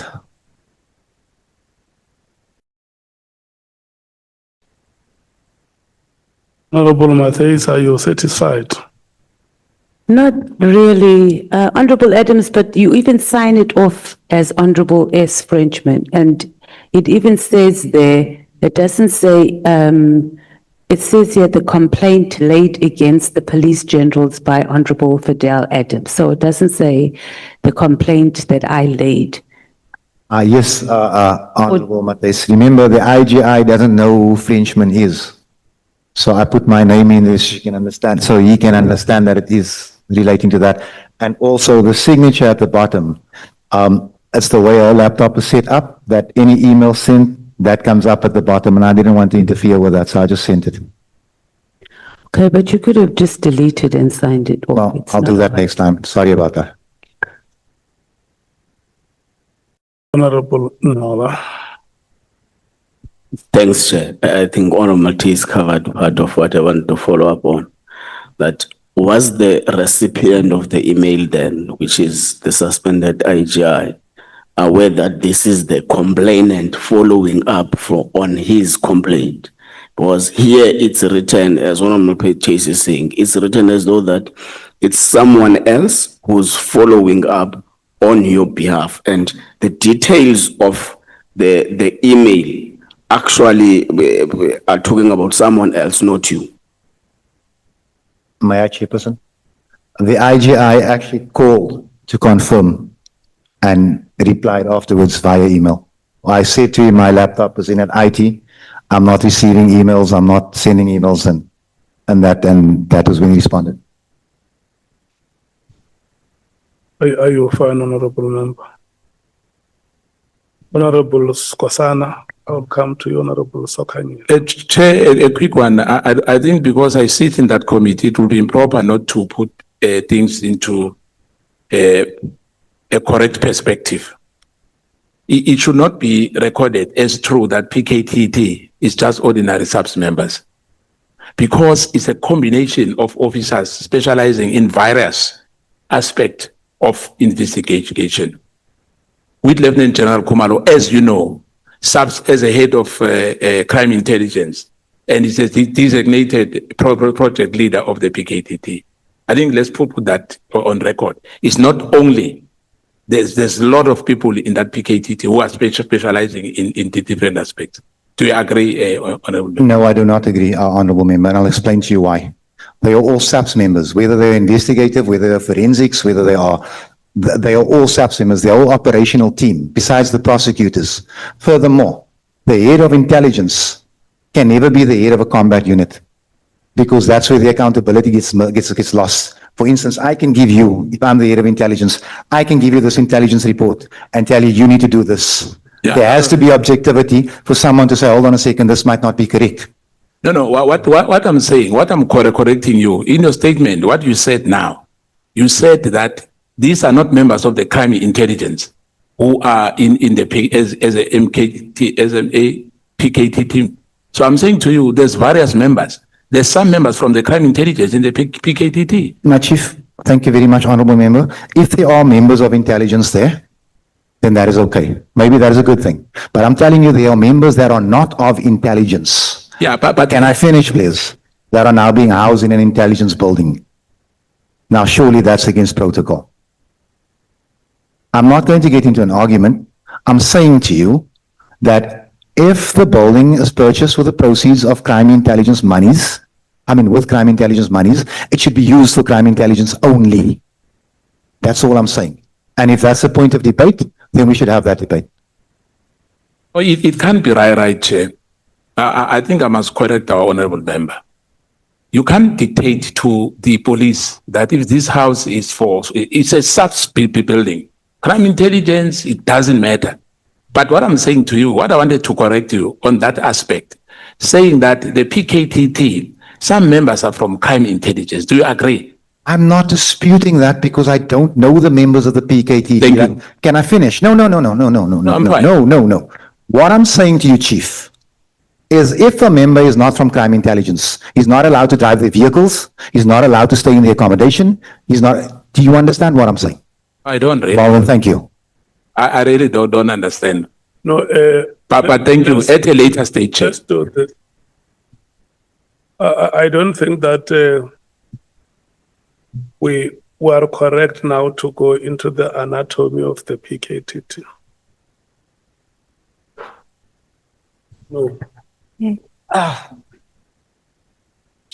Let's leave that to the police commissioner. He's coming here. We agree that we'll call him back. Honorable Sokanye. Advocate Mkhwanazi, your time is now extended to 23 hours. Just relax. Honorable Sokanye. Thank you very much, Chairperson. No, I was making a follow-up on what has been raised by Honorable Mateus and Honorable Ngola on the issue of Honorable Frenchman making a follow-up, because on page 51,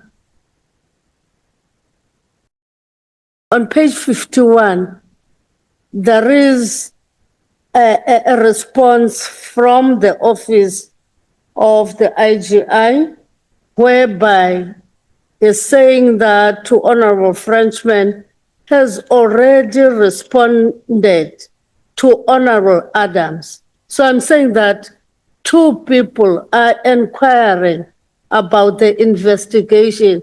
It's Honorable Frenchman and Honorable Adams, by the look of things, looking at the response of the office of the IGI.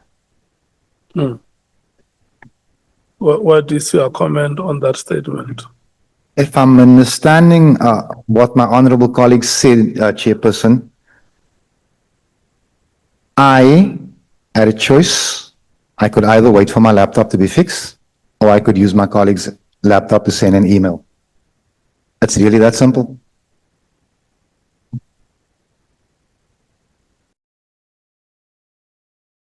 And sorry, Chair, and I'll even own it that my admin could have been a little bit less sloppy than that, but that's what it is. Honorable Sokanyile. No, I was saying that Honorable Adams must say that also Honorable Frenchman is making up a follow-up on the case he has opened.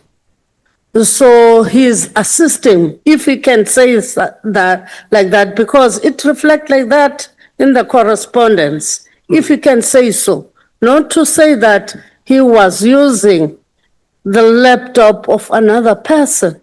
Thank you. Chairperson, I don't understand what I'm supposed to say. I'm telling you what happened. Honorable Frenchman did not do the follow-up on my behalf. I simply used the laptop. That's what I'm telling you, and that's not going to change. Honorable Sokanyile.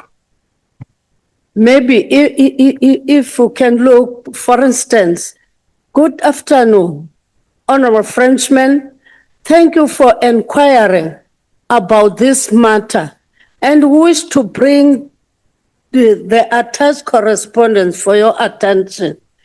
And then we kindly responded to Honorable Adams on the 28th of March, 2025, meaning that Honorable Frenchman was inquiring on your behalf.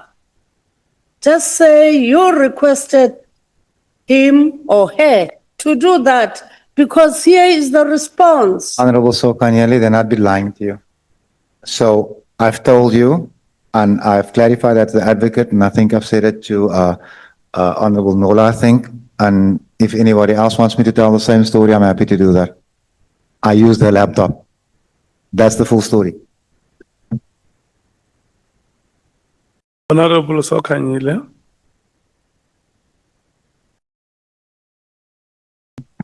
It's in black and white, Chairperson. Honorable Adams. Chairperson. Is there anything you want to say? No, Chairperson. She says it is written in black and white. Yes, Chairperson. But Okay. it's my hands all over the keyboard, and you know what? The simple thing to do is to say, yeah, she sent it for me. I'm telling you what happened, Chairperson. Honorable James. Oh, thank you, Chair. I almost forgot what I wanted to ask. I wanted to go back to the composition of the task teams. The composition of the task teams, we've heard in previous witness testimonies that it was not necessarily made up of members from crime intelligence, that it was made up of various members with various competencies in these task teams. So for us to assume that the task team solely consisted of members from crime intelligence, and it was wrong and also label them under PKTT, staying illegally in that building, that would almost sort of add to the narrative that PKTT was, how can I put this? That PKTT was involved in criminality. And that was the reason for the minister disbanding the PKTT. Because we've heard several times that the PKTT was only operating in KZN. We've heard previous witnesses such as, I think it was Advocate Batwe, who also assumed that PKTT brought her gadgets. And she was corrected saying that because she saw General Dumisani, she assumed that it was PKTT. So PKTT was not operating in Gauteng. And we have to be clear on that. It was the same members, yes, but they were operating under counterintelligence in Gauteng. Gauteng, I think they call that Gauteng Counterintelligence Task Team.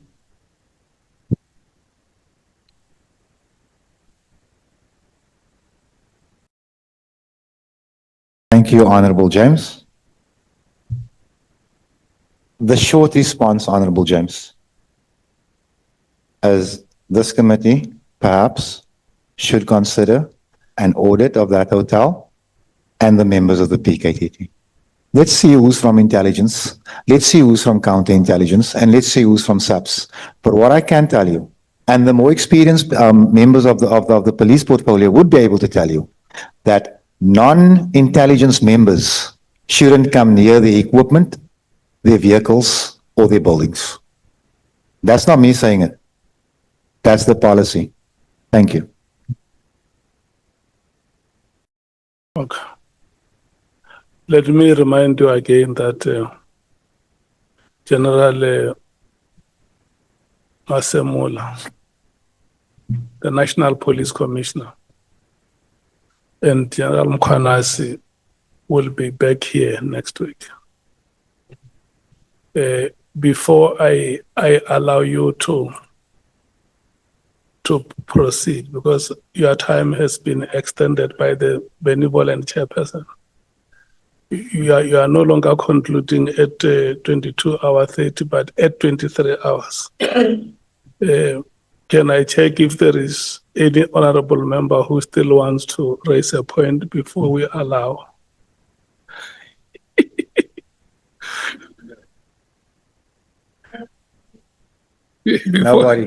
Nobody goes on tonight. Okay. Can I continue? Chair? Advocate Mkhwanazi, may we please proceed? Okay, Mr. Adams, in paragraph 22 of your statement, you deal with your communication with the IG, and you asked the IG whether the complainant was allowed to have a copy of the outcome of the report. And the IG said to you that it's not possible or legal. But we see here in paragraph, on page 51 of your annexure bundle, you wrote to Honorable Ian Cameron, and I take it's other members of the Police Portfolio Committee, and you tell them that the report of the IG is supposedly in-depth and complete. What do you know about the report at that time to have made such a statement? The IG had confirmed that the report had been completed and he sent it to the minister. I asked him if my complaints were found to be true or untrue, and all he said to me is, Honorable Adams, it is in depth, it is with the minister, it's all I can say. I asked IG, can I have a copy? He said no. He said never. It's at this point when I emailed the minister, I said, Minister, you've got the report, bring it to the portfolio. The minister never even replied. It's at this stage that me, being a conspiracy theorist, assume that the minister is part of a cover-up, because the report is there. If there's nothing in the report, if these people have done nothing, come to the portfolio with the report and say, listen here, Adams, you're barking up the wrong tree. But now you don't reply. What am I supposed to think? Remember, since this whole thing happened, I have been memed, I have been mocked, I want the truth. If I'm wrong, that's okay. But if I'm vindicated, then let me know. That's all I'm asking. And you do say that you have requested the minister to make the report, to bring the report to Parliament, and that's in paragraph 22 of your statement. And then you go on to say in paragraph 23 that on 26th of June, IDAC arrested General Khumalo and others. So was it on the strength of the outcome of the IG's report that General Khumalo and them were arrested, or is it because of what IDAC has investigated? I cannot say with certainty, but I'm almost certain that the IDAC would have conducted their own investigation. I don't know if they were working with the IG. I can't say, I don't know if there's communication. But what I do know is that these generals were in actual fact arrested. And you say you don't know whether IG might have worked with IDAC on this? I don't even know if he's allowed to. Okay. Then I think we can move on to the next topic, Mr. Adams, unless if there's anything in relation to that specific topic that you'd like to bring to the attention of the committee. Yes, please, Advocate. You know, before July the 6th, if Parliament had to vote for a national commissioner, I would have voted for General Mkhwanazi. Because I like his attitude and I like his approach, the no nonsense, we'll shoot first, ask questions later, because South Africans as a whole are heart full of crime. We're tired of drug dealers and murderers, all of us. And this man was striking all the right notes, he was making all the right noise. I was a fan. And then he calls this press conference. And then he mentions members of parliament and people who are busy protecting cartels and God knows what else. And I go like, whoa. He's talking about, I said to my wife, he's talking about me. And I said, but then I must be the poorest cartel member in the world. And then the general has to come here and produce proof of what he's got to say. And he can't produce an ounce. But the general does make a very, very striking statement, in my view. Well, he makes two. He says that the unlawful appointment or alleged unlawful appointment of someone at crime and intelligence is an HR matter. I disagree. And then he makes another statement. He says that the national commissioner was at the gates of prison when he called this press conference. What nobody in this country asks is, why? Why is he at the gates of prison? What is he alleged to have done? I mean, he's the national commissioner. This press conference had nothing to do with the PKTT. I was in the meeting on the 5th day of March when General Khumalo put forward the disbandment plan for the PKTT. General Mkhwanazi was in that meeting. I remember saying in that meeting that I support the disbandment. No, the meeting before that, sorry. I support the disbandment of the PKTT because I believe that the AGU needs the money more. But then when the press conference is called, when the nation needs to be scared, the disbandment of the PKTT has got something to do with it because the PKTT is apparently protecting South Africa from everything, which is total rubbish. I must put it on the record. Because on the 5th of March, General Khumalo says we've had one politically motivated murder. One. With a budget of 100 million rand for the year. On the Cape Flats, the AGDU deals with 3,000 bodies a year and 7 million rand. So I'm in support of the dissolvement of this waste of money. Okay. But then we come here. Oh wait, before we go there, allow me just a little bit of leeway. I know it's your time, sorry. I cannot believe that I live in a country where murders are classed political killings. So the ordinary man in the street is not entitled to that. I just need to put that on the record.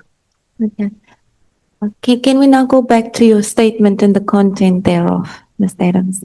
You do deal with the press conference as well, and in relation thereto, you make some allegations that the conference and General Mkhwanazi's statement to this committee would have been dismissed in any civil court, in any civilized country, and you then deal with what you refer to as inconsistencies that he made. And there you mention former Minister Becky Cele as well. You say that General Mkhwanazi made a claim under oath that he would arrest former Minister Becky Cele. And then you say, in spite of admitting to this House that he knew and was asked to join Mr. Cele's wrongdoing, the General does nothing. Are you trying to suggest that General Mkhwanazi is working with former Minister Becky Cele? And what are the charges that he was supposed to have laid against Minister Cele? No, ma'am. I'm not saying that he's working with Becky Cele. Okay. I'm listening to General Mkhwanazi when he was questioned about former Minister Cele.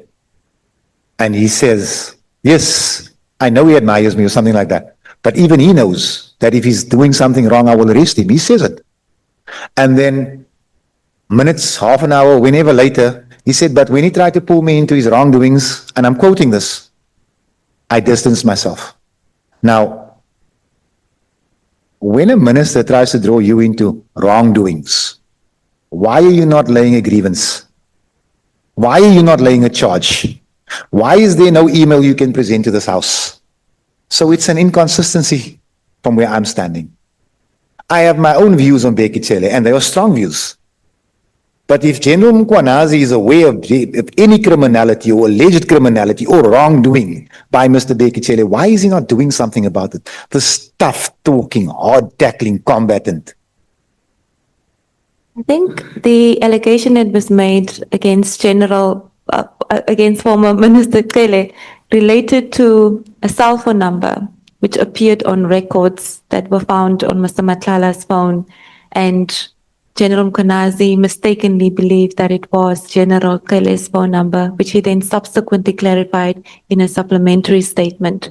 Is there anything else that where he implicated former Minister Cele that he should have laid charges I think against? that will come out further along the line, if we may.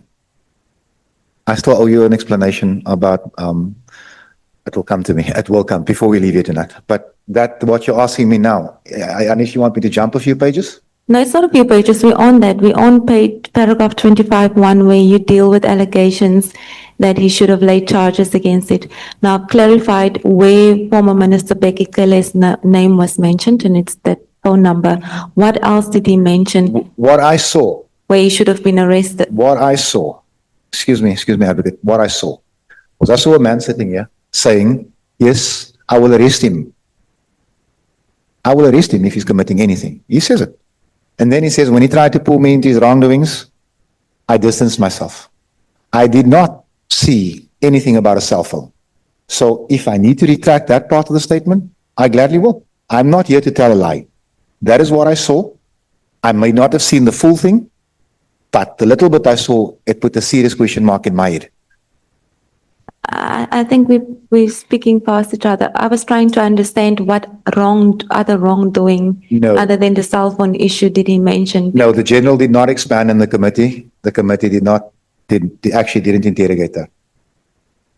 Okay. Then in paragraph 25, you previously spoke about this, about the uprising thing, 25.2, where you say that intelligence was to blame for the uprising that happened in KZN, and then you say that General Khumalo was to blame for that. He was heading crime intelligence at the time. That uprising happened in 2021. Yes. And General Khumalo assumed office in 2022. Then I must have my facts wrong, and I would apologize to General Khumalo then. But the uprising in KZN was a massive failing of intelligence. It doesn't matter who headed it. I apologize to General Khumalo. I do. But to couple with a failure in intelligence, the operational side of it, it fell apart because the head of the province took leave. Now, I believe that a competent national commissioner would have fired the provincial commissioner for going on leave. Fani Masimola doesn't.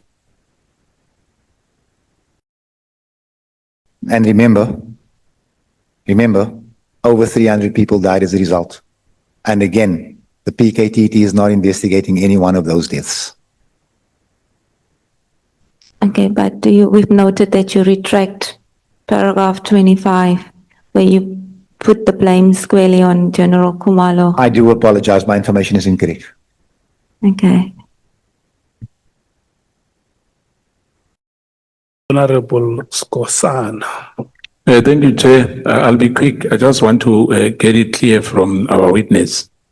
The statement which the evidence leader was leading now, is he retracting that's the statement? Apologizing alone, it's different. There's a difference between apologizing and retracting. Are you retracting the Honorable statement? Skosana, I will retract it twice just for your benefit, my brother. Not for my benefit. It's not about me, Honorable Member. Chief, I have retracted and I have apologized. You are retracting it. Yeah. Yeah, because apologizing and retracting are not the same, Honorable. No, I retract and I apologize. Thank you. Thank you.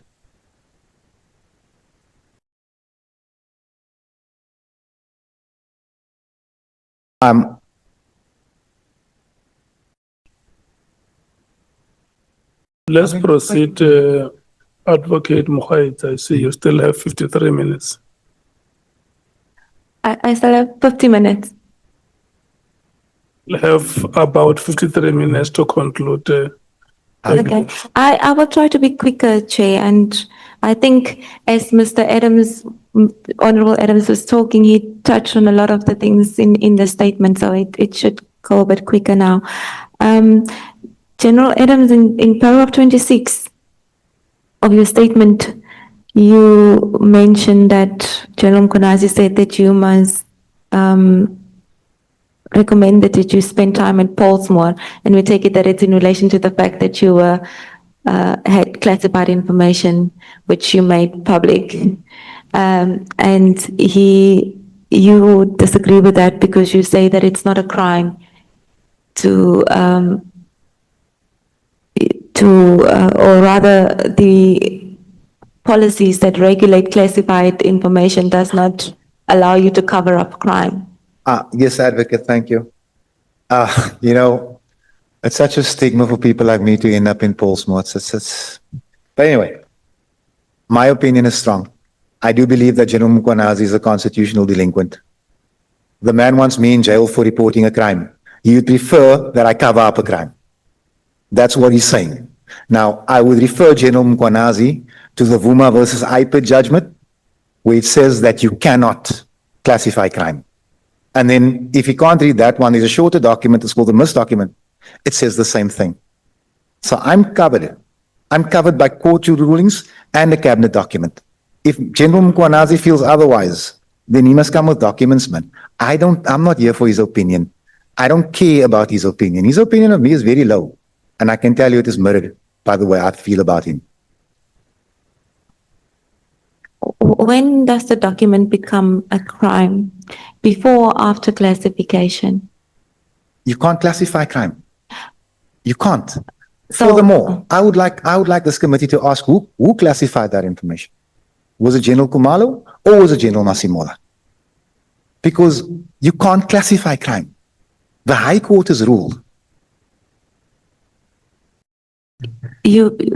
Honorable Adams, are you saying that the committee must look at who is the author of that document and ask for it to be classified, or of that information, and who asked for it to be classified, and that should be investigated, and that person should be, charges should be laid against that person because it's a crime? I would ask this committee to do the best thing in the best interest of the people of South Africa and the South African police services.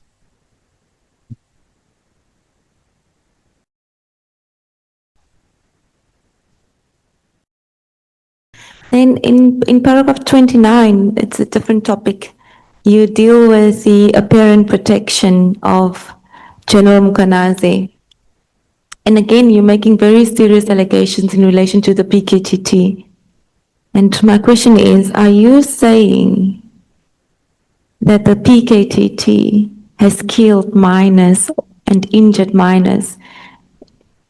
Your words in paragraph 29 are, I emailed the National Commissioner on the 9th of November 2025 when I asked him to disclose the number of minors killed and injured by the PKTT.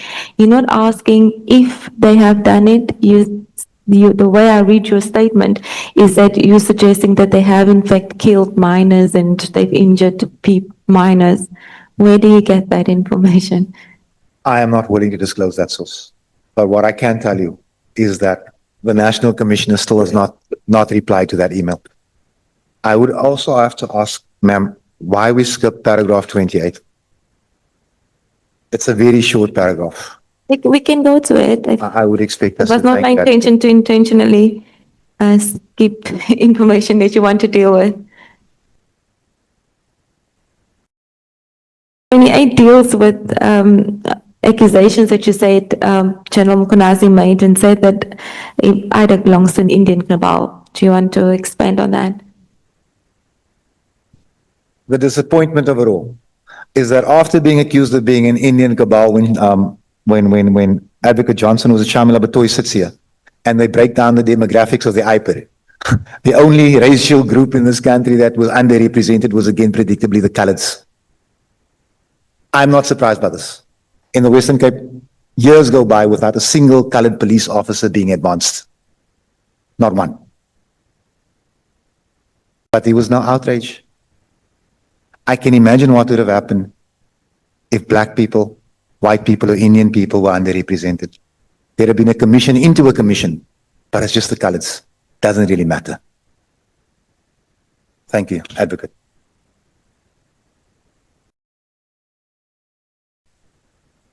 Okay. Again, Mr. Adams, I mean, I just want to get clarity on, because it goes on to paragraph 30 where you now actually addressed an email to the minister, the Minister Kachalia, and you've asked for information in relation to the PKTT. Where do you have any evidence that the PKTT has killed and injured minors? I have been reliably told that the PKTT has killed more than 10 minors since its inception. Some accidentally, or maybe all of them accidentally, but still killed. Now you must remember, if you're going out in the dark looking for a violent suspect, anything looks dangerous. I can understand that. But I'm asking for figures. Tell us how many children the PKTT has killed. No response. Maybe you should be asking the National Commissioner when he comes to sit here. Because he can duck me, Advocate, he cannot duck you.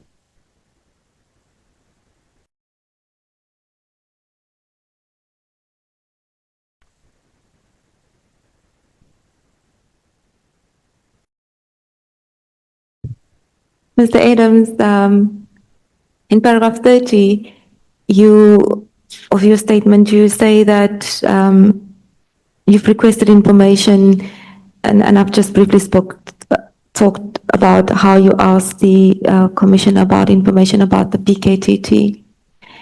And when one looks at the email that you sent to the Minister, it appears that you do not have much. You do not believe, and also from the comments you've just made about the PKTT. South Africa, through the allegations made by General Mkhwanazi, and now through the ad hoc committee and the Madlanga Commission, has heard some serious allegations being made about drug syndicates and also senior officials of the police. So it appears, one reads your email, that you do not believe that there's any merit in any of the allegations made by the PKTT, and in particular in relation to the drug syndicates that are said to operate in South Africa. You don't seem to believe any of that. Let me put it into context for you, Advocate. A cartel. I look at the Colombians. I look at the Russians, the Bulgarians, maybe even the Moroccans. Those are cartels. Pussycat Matlala is way too small for that job. And when you look at the evidence provided by Lieutenant General Kumalo about the existence of cartels here in this room, you might have Googled it. ChatGPT gives you a better description. There's no evidentiary information. The cartels are here. You'd be stupid to dispute that. But Pussycat Matlala is way too small to be labeled a cartel member, or cartel boss rather. But what I think he was, is he was a cash funnel for some very, very powerful people within the South African police services. And if you like, and if you let me, I'll assist you, because we're short of time, to qualify my statement. If you let me. It's actually your day, Mr. Adams, and not mine. So you have the floor. Pussycat Matlala is a criminal. We can agree to this, all of us. I don't think anybody's going to argue that. But he didn't give himself a 300 million rand tender. He didn't.